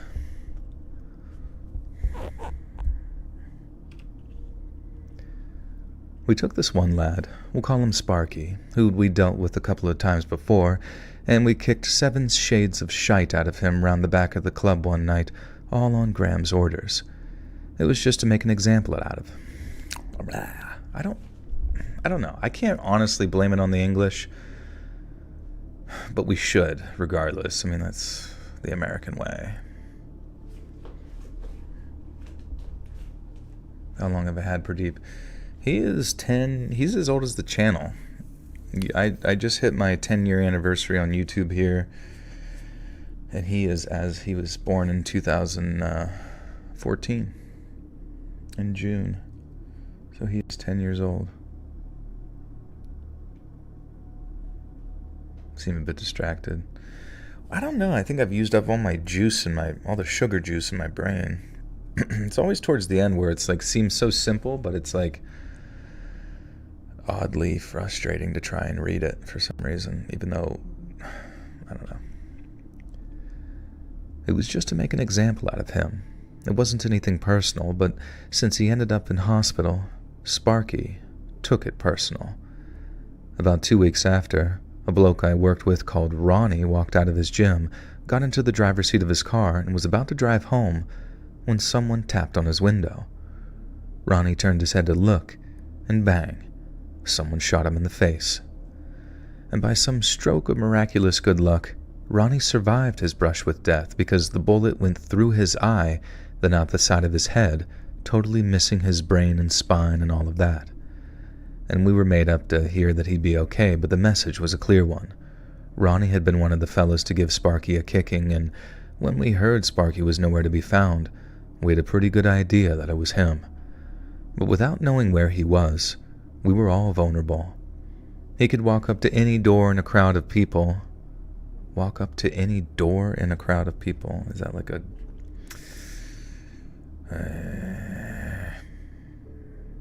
I'm gonna growl. Growl at the Queen. If I met the Queen in real life, God rest her soul, I would have growled and barked at her. I know she would have liked that.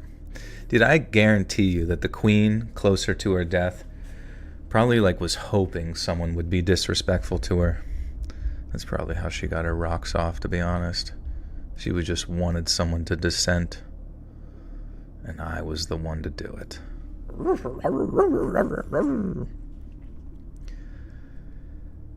He could walk up to any door in a crowd of people, wearing a baseball cap and sunglasses or something, and just boom. That'd be us rubbed out. And as you can imagine, this had us properly on our toes for the next 2 weeks or so, and the worst thing was, we couldn't even be certain that it was Sparky that we had to be on the lookout for. Graham had... God fucking damn it. I always accidentally click something.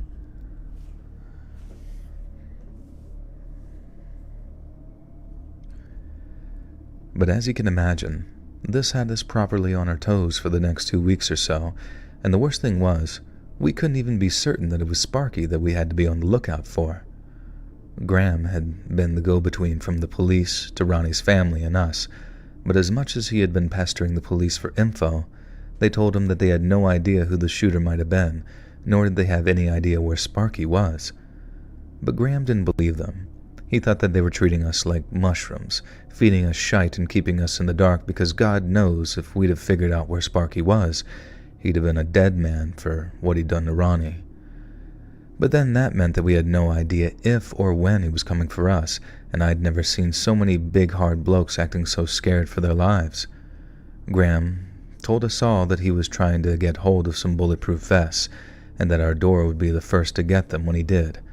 But till then, we had to just sit tight, hope Sparky showed up somewhere, and keep our heads on a swivel when we were at work.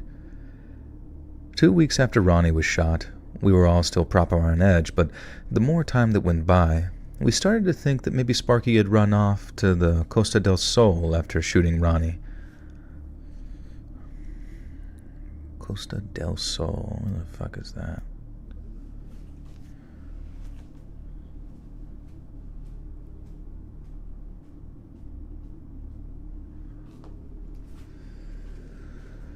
The way your brain works is weird, but I'm thinking you're probably right. What am I right about?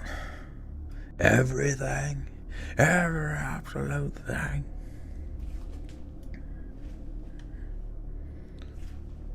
Last episode of the season is amazing. And no, I never did watch Demon Slayer. Or maybe I did a little bit, but animes are tough sometimes to get into. Right about the weighted blankets, that's true.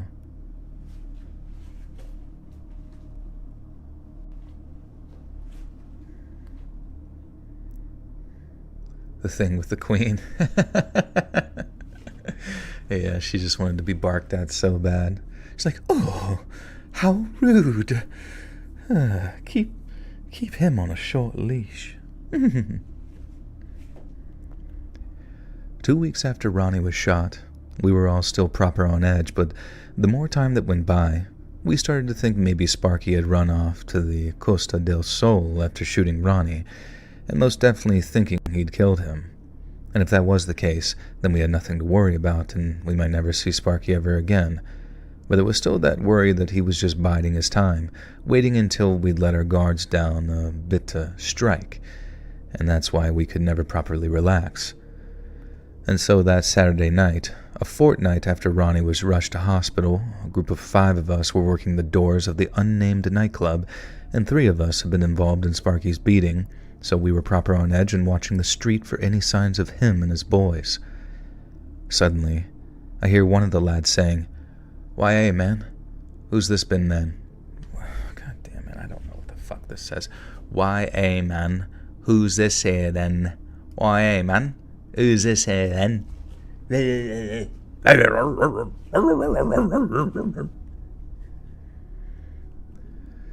Suddenly, I hear one of the lads saying, "Why, hey, man, who's this here been?" Oh, fucking Christ, I can't even fucking read it. Oh! I'm not too much a fan of the Crown.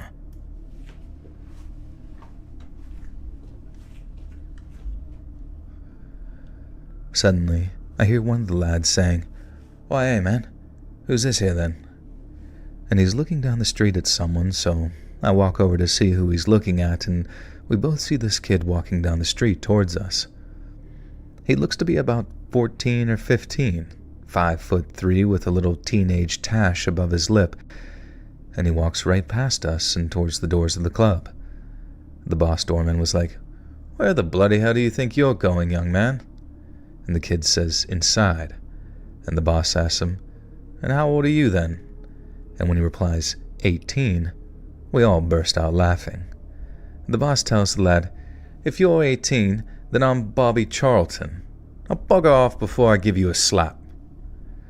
And this wee lad just walks off in a huff, but we thought that he was brilliant because he'd really lighten the mood. And this was about 11:30, something like that, and we were all saying, "I wish something like that happened every night." But then about an hour later, it did. We get the nod that there's a kid in the club and that he's trying to sell tablets to the punters, and the boss sends 2 door staff down into the club, and who do they drag out but the kid that we'd just given the knockback to not an hour earlier. He's kicking and screaming, and the 2 lads are carrying him out with a hand under each arm, so his little legs are actually flailing around as they're carrying him. And we laughed so hard that I thought it was about to blow a gasket, and off the young lad went for a second time, huffing and puffing, but before he went, the kid shouted back, "I'm gonna back with a gun, and I'm gonna blow all your heads off." And we were just about rolling around on the floor after he said that, this pint-sized gangster threatening to slot us when he probably had school in the morning. And so we just waved him away after telling him to come back next week for another laugh. Once all the laughter had died down, we asked to the 2 lads who went in to get him how the kid had gotten into the club in the first place, and they said the sneaky little bugger must have slipped into one of the back doors when one of the club's staff took a bottle bin out to empty. And you had to admire it, the gumption to do something like that. But then the 2 lads told us the kid actually did have little bags of tablets on him, and they weren't fake either. Fucking crap, the gumption.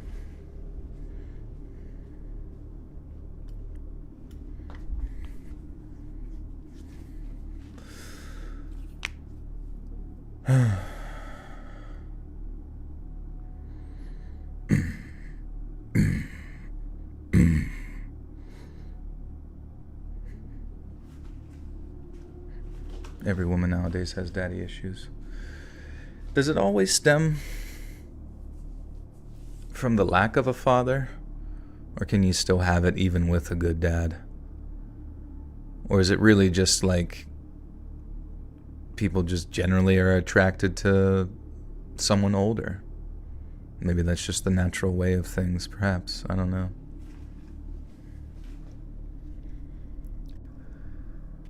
You had to admire it, the gumption to do something like that.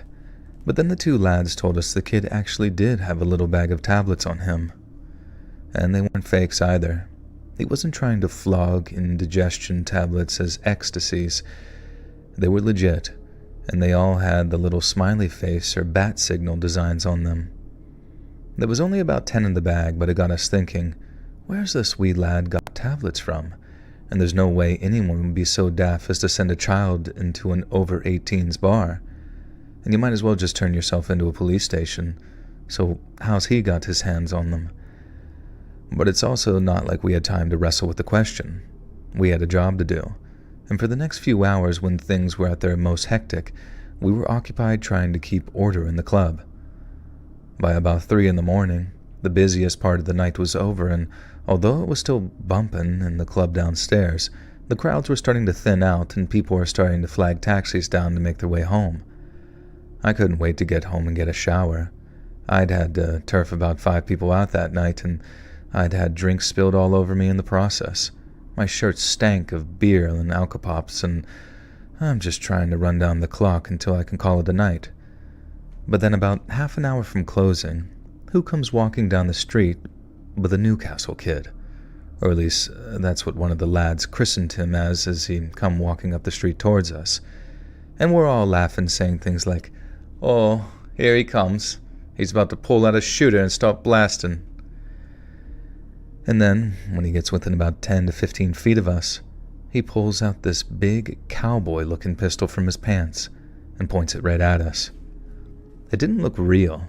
It was dull-looking, and it looked like the handle was coming off, like this wee lad had pulled the orange cap off of a toy gun and brought it down to the club to brandish it at us. We're just about falling all over the place, singing themes from old westerns like it's a showdown at high noon and all that. We'd been that tense over the past 2 weeks that it was just this big release of tension, I think. I mean, we were dying laughing at the wee lad. Now, for a bit of context, there was a lot of gangsters using guns at the time, like our old mate Sparky, for example, but that in turn had some unexpected consequences. Because everyone was hearing about all this gun crime, everyone was terrified of one pointed at them. So what robbers and other unsavory types started doing was bringing toy guns to robberies. All they had to do was flash their toy guns, or sometimes just point to a lump in their jacket like, "That's a gun, that is, now hand over the cash," and the terrified cashier would do just that. It became a bit of a thing in Newcastle at the time.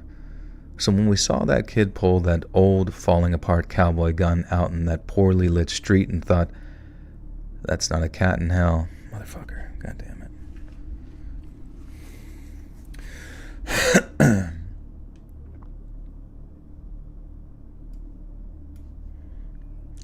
You love your dad and have daddy issues. Well, you know what? Maybe the term daddy issues is more broad then. It's not necessarily an issue with the father as it is an infatuation with various forms of men, which in that case it's, I guess, really has no significant meaning to it then in many ways. It's just sort of general broad terminology within sort of abstract psychology, I guess. More so armchair psychology to describe the wide range of men that women find attractive, you know?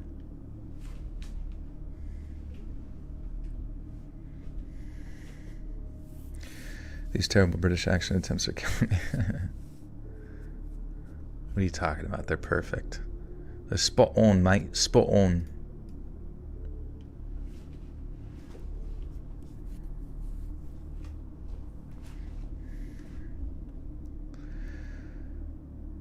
Alright, so when we saw that kid pull that old... Okay.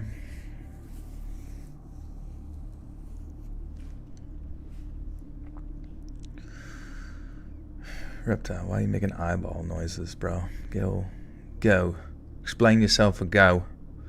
Go and get with your AOs. 200 years old is the perfect age.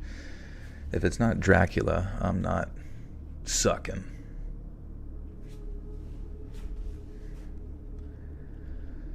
So when we saw that kid pull that old falling apart cowboy gun out in that poorly lit street and thought, There's not a cat in hell's chance there's a real gun. No way. Fucking shit. Why do I keep messing up that and theirs? Fucking hell.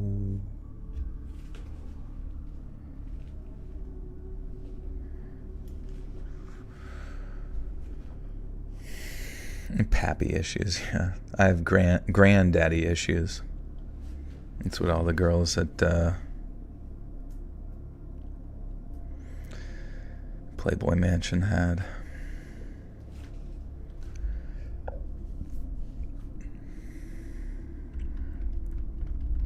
I don't know why. I've just been craving such a large beer. Like, I really need to go into like an old English tavern or some type of like German pub and fucking just drink a big, giant, frosted mug full of ale. But not shitty kind. Like a good kind. One that they only make there. And one that can only be found in the year 1702.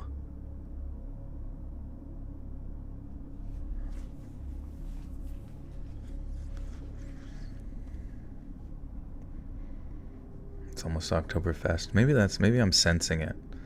Isn't it crazy? It's about to be Spooko month. Spooky Dookie month. Chuck Everclear. Delicious. They're like, yeah, that craving is called being an alcoholic. Oh, that's right. I thought it was gentleman's ambition. So, when we saw that kid pull that old, falling apart cowboy gun out in that poorly lit street and thought, there's not a cat in hell's chance that that's a real gun. But then, the kid pulled back the hammer of the gun, the clicky thing that they do in the movies, you know the one, and we knew toy guns did not do that. There was this moment of silence after we heard it, as everyone had this collective moment of thinking, oh bollocks. And then the moment we started to scatter, that kid fired. It was the loudest sound I've ever heard in my life, literally deafening.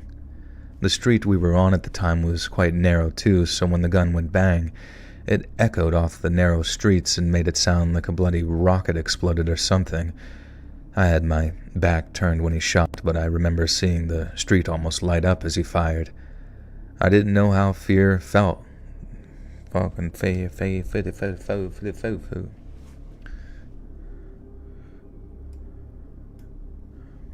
Do I speak other languages?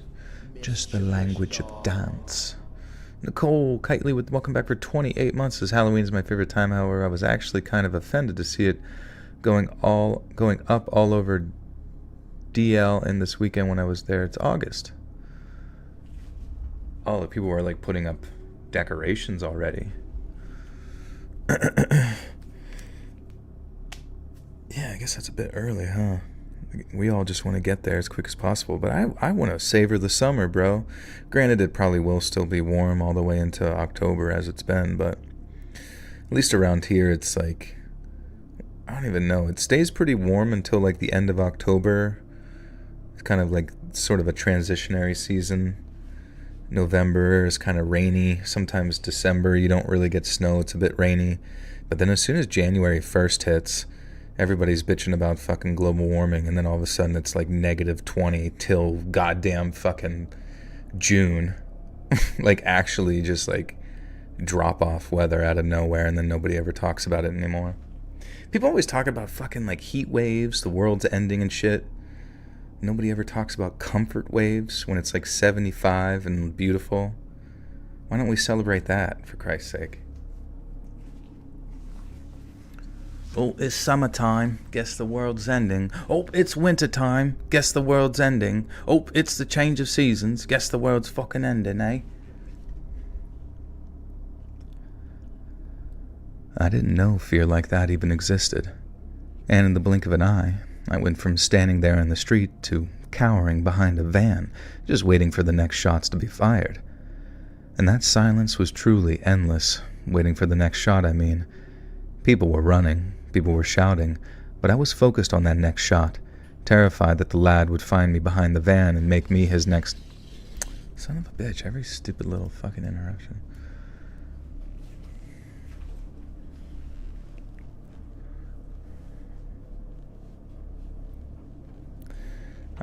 Ever since I remember, I've been drawn to gruesome things. I've always wanted to be around the dead. I felt comfort when working at a funeral home or performing autopsies. But yeah, I don't know. And as long as you're not hurting anybody, it's fine to have varied inclinations within societal norms. The only reason you're even questioning it is because people find it obtuse,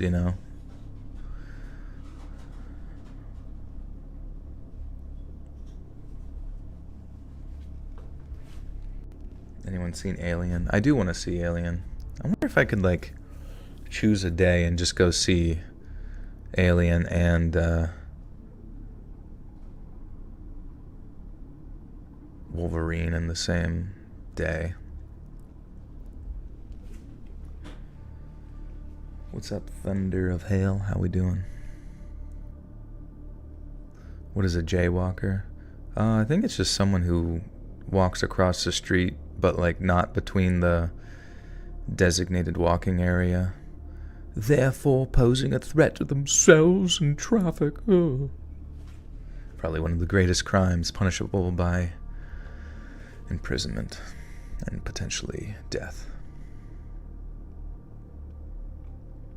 You have seasonal depression, love fall, but I'm always sad. Yeah, sometimes I think with seasonal depression, which is very normal to get with the lack of sun, you gotta really increase your vitamin D intake.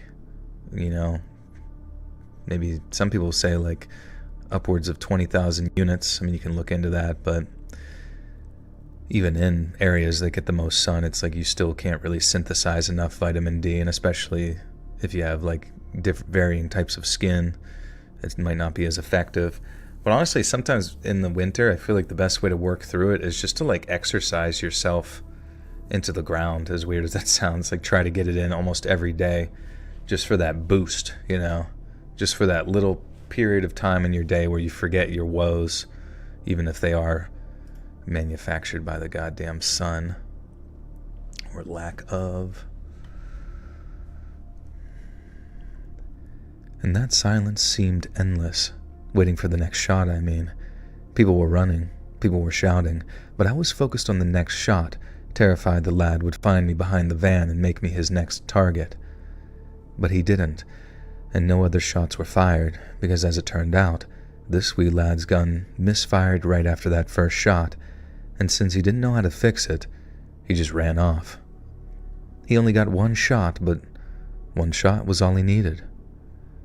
A second of our firm had been shot in less than a month, and this time, the victim didn't get so lucky.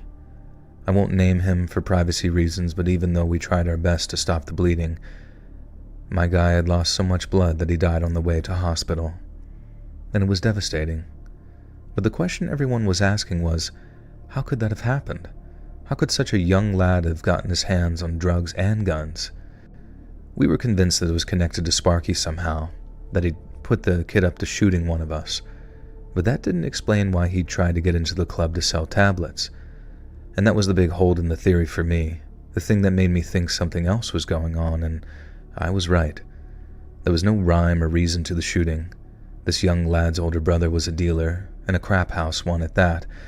He kept his business on show, and his little brother idolized him. And so off he went, trying to sell tablets just like his older brother did. And when we checked him, fucking joking out.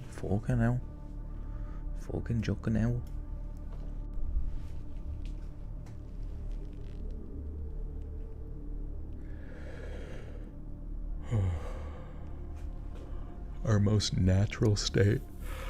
Well, I wouldn't say being dead would be our most natural state, would it? Wouldn't being alive make more sense? Because without alive, we wouldn't even know what dead is, but I guess without dead, we wouldn't know what alive is. But it seems most humans tend to prefer to be in a state of living. You'd rather have a whiskey and read Jung in my library. Interesting. You would want to read Jung while intoxicated, or maybe just a little buzz. What are you reading, though? The Red Book? No, I don't know. I don't know much about that. Yeah, the guy had a musket.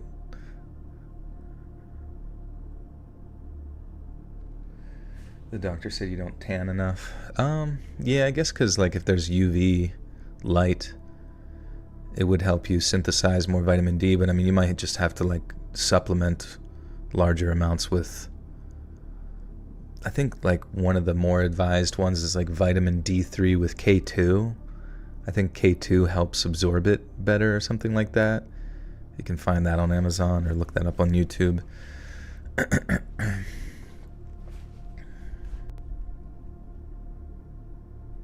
I didn't like the Red Book. That is, unless you depressed me recently. Man and His Symbols. What does Man and His Symbols talk about?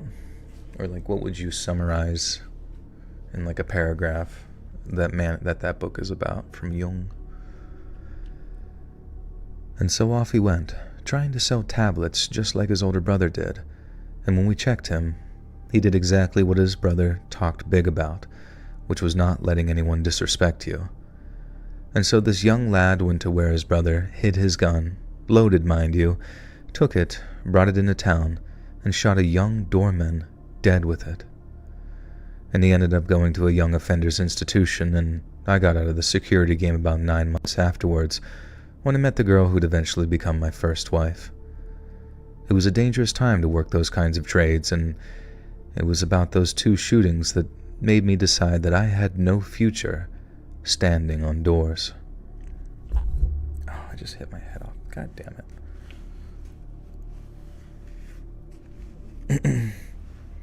Well, it's not so much about the tan, or, like, the thing is that people with more melanin in their skin have more difficulty synthesizing vitamin D and absorbing vitamin D from the sun. So the concept of tanning, even though you would think, oh, I have more melanin, therefore I don't have to tan, it's just that you actually need more exposure to the sun to produce more vitamin D, or synthesize more vitamin D within your body through your skin, you know? Hence why he mentioned about tanning more or whatever, because you would get UV light that way, which is basically, synthetically replicating your interaction with the sun. But yeah, I mean, it's highly advised that you probably supplement vitamin D3 as well.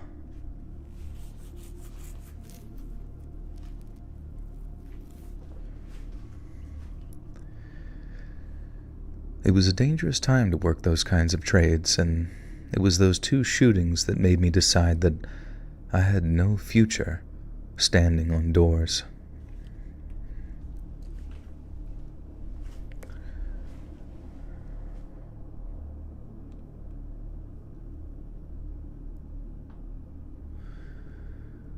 Oh, Lord, Lord, Lord, we got one more story for you. Is this one long? This is one long. It's not too long. It's only about 4 pages. About 1,000 words. I do have to take my magnesium now, though. Even though I did take a break like a story ago, but I think it's good to take another break, and I'll come back hard on this one, and we shall continue onward. Talk amongst yourselves, I'll return.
So then, me and my buddies, we all beat E.T. to death with hammers.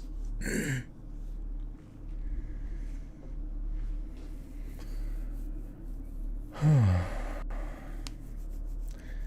on a fortnight break, has to get his daily... Yeah. I just got a quick dub.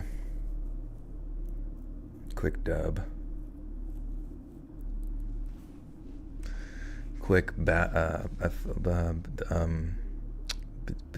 royale. Yeah, I'm addicted to magnesium. Snorting that shit.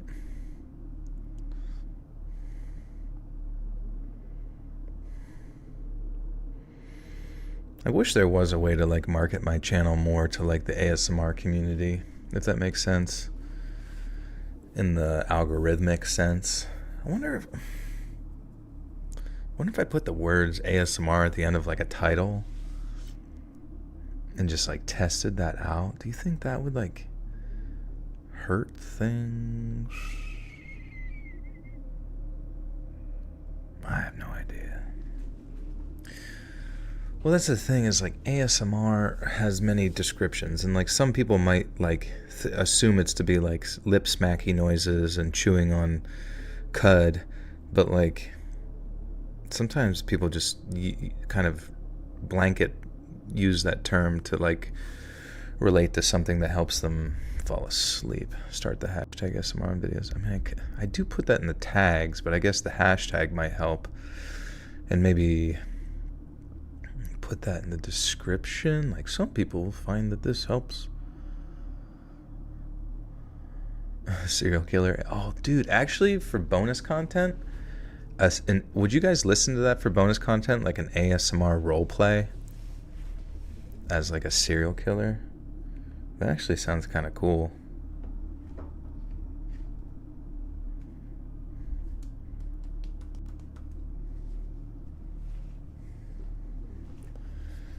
Yes, Joel. Yee. Okay, perfect. No.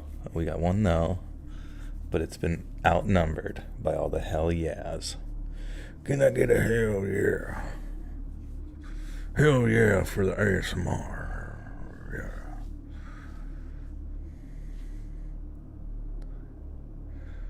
Okay.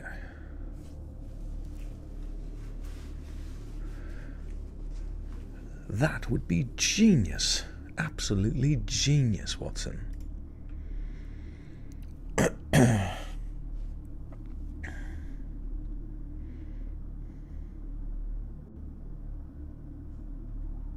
You know, it'd be kind of a fun thing to do. I don't know exactly how you could do it per se, but you could probably do it on like sort of a subscription style service. This sounds kind of bad, but I could totally see it taking off, and maybe someone here is smart enough to make it work. If you could buy a person's day, if that makes sense. You buy a person's day based on subscription, and then that morning, from a list of selections, you get to decide what that person wears for their clothes to work or their whatever, from like, getting to look at their wardrobe and that kind of thing. Maybe they go through it with you personally, and then you also get to like decide what they get to eat for lunch, and then they have to like, and then each throughout their day they almost have to like vlog their day for you,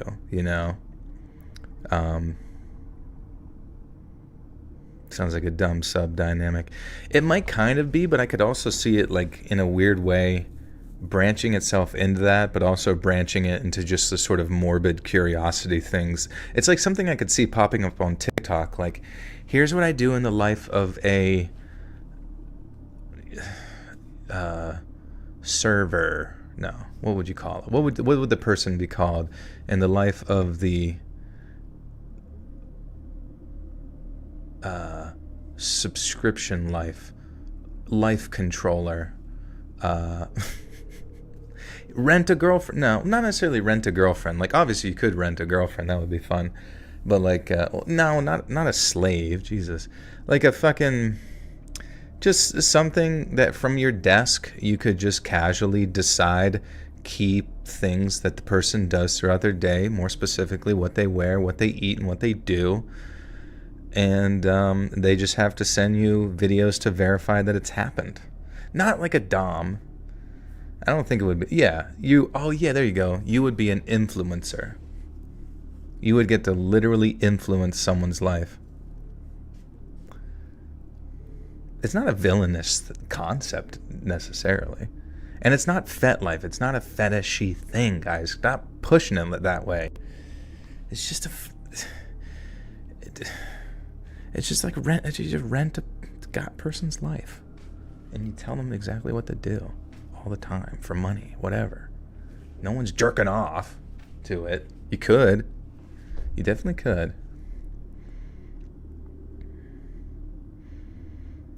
They wouldn't make it sexual. They wouldn't. As long as you put like a little thing in the contract, like a checkbox that says, don't make this weird. Please, we don't need any bad press. And then they have to sign. And if they do, they don't get a free month like I offer also.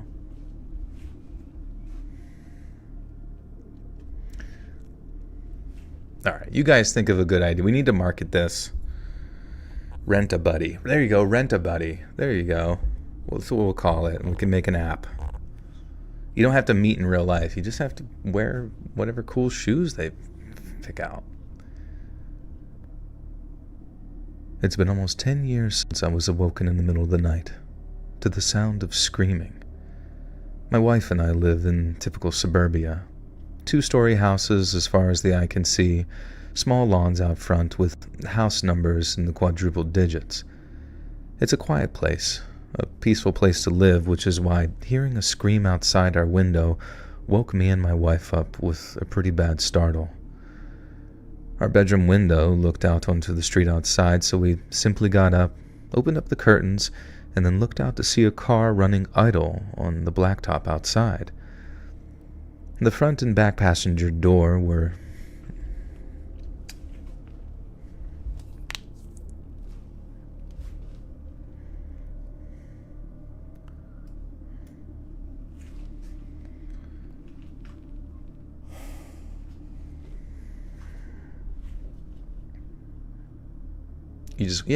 exactly. Oh, that's what we'll call it. We'll call it Sims IRL.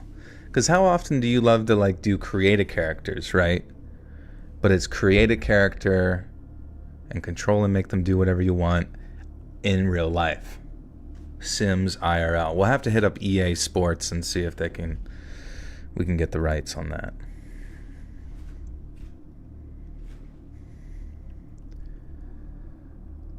Our bedroom window looked out onto the street outside, so we simply got up, opened up the curtains, and looked out to see a car running idle on the street. The front and back passengers' doors were opened, and 2 men were standing outside the car, arguing with 2 more men who were sitting inside it. We couldn't make out what they were saying, but they appeared to be engaged in a heated discussion, and every so often, one of the men outside the car would start furiously yelling. My wife asked if we should call the cops, and I said to hang on.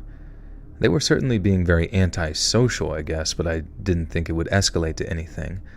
I assumed that they'd have some kind of falling out and that the car would just speed off once the argument had concluded. And coincidentally, that's exactly what happened. The 2 guys slammed the car doors closed, and after some screech of tires, off they went. We had ourselves a little bit of a relief moment, grateful that it hadn't escalated in any way, and my wife turned around and headed back to bed.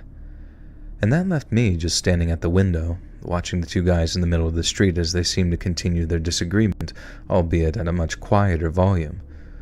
Our kids were still asleep in the back bedrooms, and although the 2 guys seemed more interested in each other rather than anyone else, my fatherly protectiveness told me to watch at the window, just a little longer, to make sure that they weren't going to be a problem.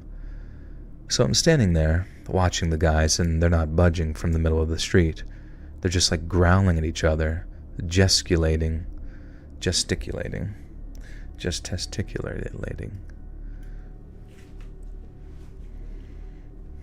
Can you get an F in chat? Why? What happened? Paying respects. mukbang channel where I eat cud. No, you make... Don't cows make cud in their mouth? Where they're just chewing cud? Hey Joel, my old school gaming stick arrived, of which you doubted it was legit. What? Old school gaming stick. And I doubted its existence, or what did I doubt? How do I not remember that? I'm still getting to grips with the old school Romulus, but I also pondered out into the woods today.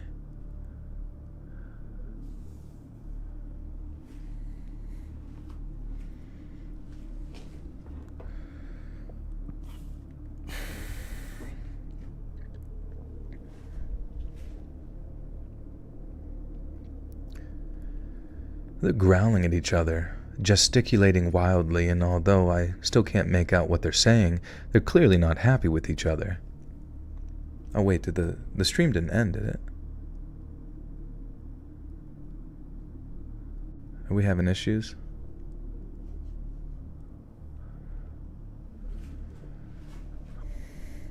Cud is the regurgitated food after they swallow that comes up so they can chew again.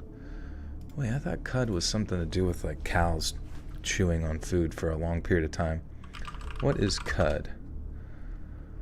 Cud is a term used to describe partially digested food that certain animals, particularly ruminants like cows, sheep, and goats, regurgitate from their stomachs to chew again. Oh, okay, so it doesn't go out into the floor, it just comes from their stomach.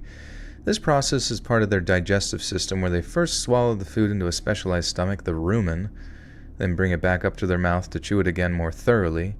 Chewing cud allows these animals to break down the food more efficiently, aiding in the digestion and nutrient absorption. This repetitive chewing process is known as rumination. Ah, wow. And sometimes whenever we consume and digest and think over thoughts over and over again, we call it ruminating on those thoughts. That's kind of funny. Regurgitating old ideas back into our brain to be digested again.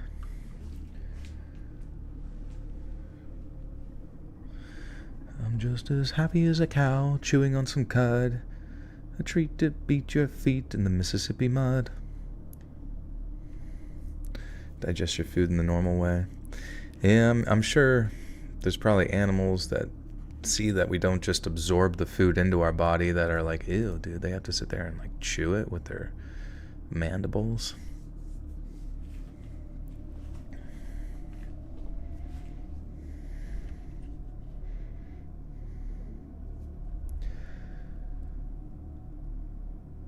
They're growling at each other, gesticulating wildly, and although I still can't make out what they're saying, they're clearly not happy with each other. Then suddenly, as I'm watching them, I hear the sound of a vehicle approaching, and from the noises the engine was making, it sounded like it was coming in fast.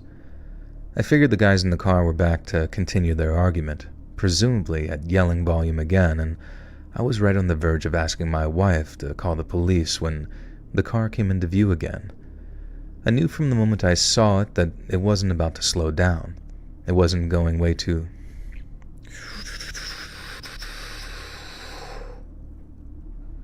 It was going way too fast, and the way didn't even attempt... The way it didn't even attempt to put a direction and zoom towards the two men stood in the shaka.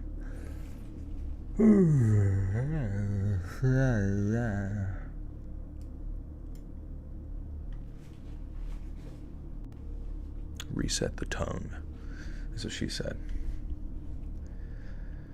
It was going way too fast, and the way it didn't even attempt to put on its brakes as he zoomed towards the two men stood in the street.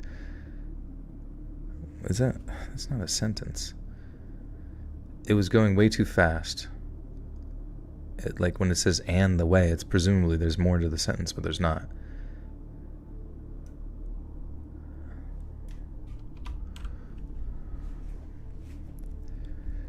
It was going way too fast. It didn't even attempt to put on its brakes as he zoomed towards the two men stood in the street. They tried to get out of the way, but they were probably just as surprised as I was, and by the time they reacted, it was far too late for one of them. One guy managed to jump out of the way just in time, but his friend was not so lucky. The car hit him doing 60, maybe 70 miles an hour, and it sent him flying up into the air in a ragdoll somersault before he crashed back down into the asphalt. The man who dodged the car began screaming and ran over to his friend who laid unconscious on the ground. I told my wife not to come look, that something terrible was happening and that she needed to call 911 for both the cops and an ambulance. She kept asking what was happening, so I told her, and after a shaky "oh my God," she went ahead with talking to the 911 dispatcher. I told her to tell the dispatcher how bad it was, and that if he didn't get someone here soon, the man who got hit was probably going to die if he wasn't dead already. My wife asked if she should go out and help him, but honestly, there was nothing I'd be able to do for him. I know that sounds callous, but I know I made the best decision, because if I'd have ran out into the street, I might have gotten caught up in what came next. As I watched from the window, feeling terrible for the man still screaming over his friend's broken body, I remember the feeling of horror I felt when I once again heard a vehicle approaching, because it was coming from the opposite way that time. I could see it coming from much further off, and from the speed it was traveling, the total lack of lights or sirens, I knew it could only be one car and one driver. The man kneeling by his friend saw the headlights, then got up and ran back onto the sidewalk, but he knew what was coming, and so did I. And he kept screaming, but this time it was clear he was screaming "no, no, no" until his voice was drowned out by the car's engine. It came in just as fast as before, only instead of smashing into someone standing up,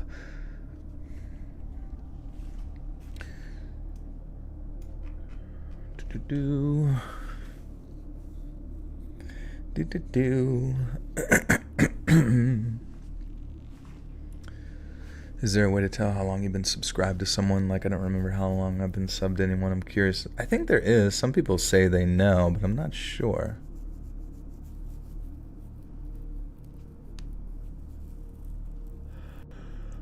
Oh.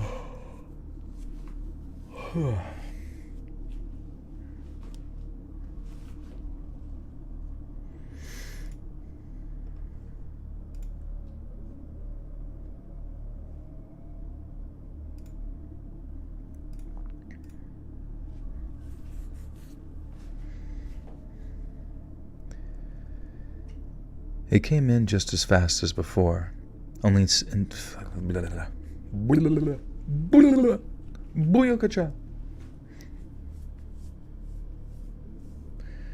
a super complicated process of legit checking your Google account to see how long you've been subbed. Interesting.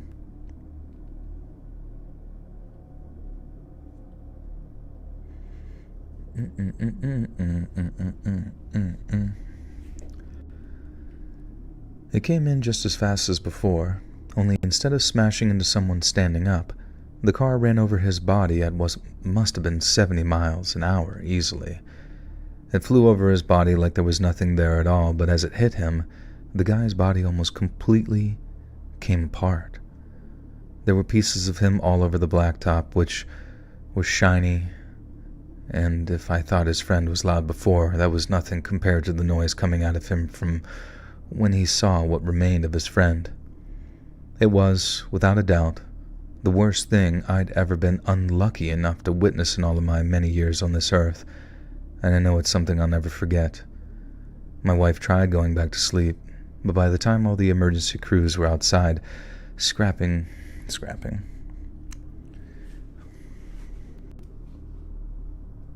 If someone's laying on the ground, I guess it's not worth asking. If it happened, it happened. But for some reason, I just imagine like someone laying on the ground in the pavement, getting run over by a car,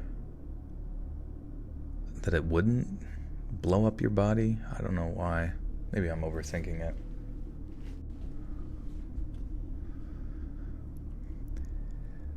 My wife tried going back to sleep, but by the time all the emergency crews were outside, scraping the victim off of the road, we both knew that neither of us were getting any sleep. We ended up sitting down at the kitchen table after putting the kids back to bed because the sound of our voices woke them up, and I drank until I felt tired enough to sleep and then headed downstairs at around 4 or 5, I can't quite remember. It was easily one of the worst nights of my life, second only to when one of my kids developed viral meningitis, and that was a night that I prayed to God for help with all of my heart. But that night with the hit and run, I knew there was no point praying for anything but that poor fellow's soul, because Lord knows that he was dead the second he hit the ground after flying up through the air. And that second hit, well, that seemed like adding insult to fatal injury.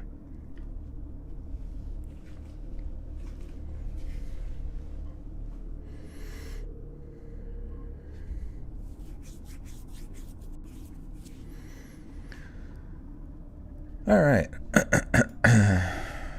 We're done.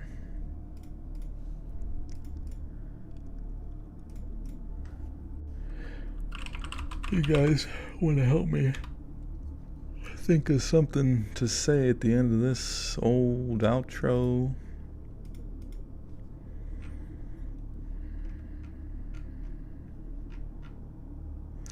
Do do do do do do do do do do do do.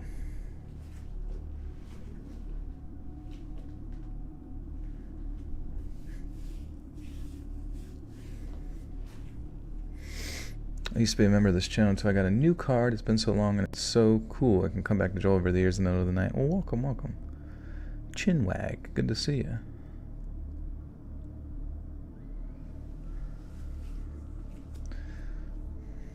Do a Smeagol impression. Entonces, ¿cuánto tiempo tú quedas aquí? Place your bets now. And remember, you control what I wear. Anything you want, I'll wear whatever. I was just thinking though, I could totally see that in a movie or something weird, you know? Like just some like office, some guy who works in an office, but for whatever reason every day there's like a person that like tells them, you know, they have to wear the black shoes with the khaki pants and the pink button down, even though in their head they're like, God damn it, that doesn't really match very well, but they do pay for a service, and a service I shall provide.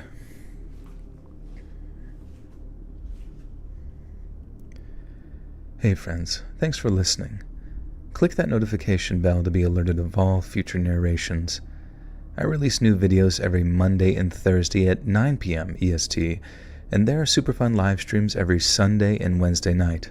If you got a story, be sure to submit them to my email at letsreadsubmissions@gmail.com, and you might even hear your story featured on the next video.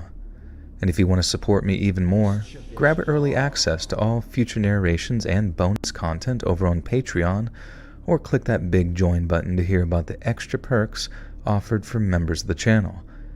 And check out the Let's Read podcast, where you can hear all of these stories and big compilations located anywhere you listen to podcasts. All links in the description below. Thanks so much, friends, and be cool, and be someone else's tool. Boom. Yeah, that would be the catchphrase. Hey, Lila, welcome back for 8 months. Sup? What's poppin'? Are you late, or were you lurking? I love gummy bears. Yum, yum, yum. I love the sugar-free ones that give me diarrhea. Yum, yum, yum, yum. The veil is thick, but my booty is thicker. That's funny. It's 10 p.m. Do you know where cud comes from? Yeah, that's kind of crazy. Like, just like when it comes to beef, sometimes beef actually has like some of the purest forms of meat, because like all the shit, whatever we feed the cow, most of it's like processed out by like its many ruminant stomachs, which is pretty baller, if you ask me.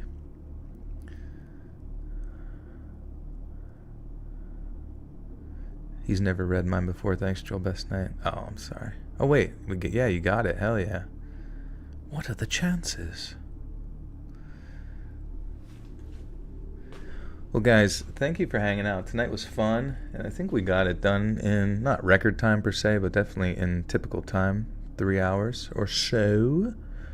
Can't believe it's already another week here. Summer's coming to a close soon. I'm sure some people are already back in school. especially the colleges and shit. That fucking stinks, man. School's stupid. They should just be done with it and just do like apprenticeship programs or some stupid stuff. Honestly, at this point, school is this like weird mix of like just getting you into debt slavery / just like giving young people something to do, which, yeah, maybe is fine, honestly. Maybe that's for the best, but I don't know. Anyways, you guys rock.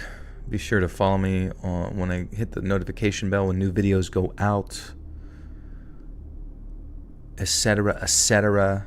And then lives as well. You can follow me on Twitter at Let's Read, Instagram at letsread.official. I'm going to be a housewife. That's cool.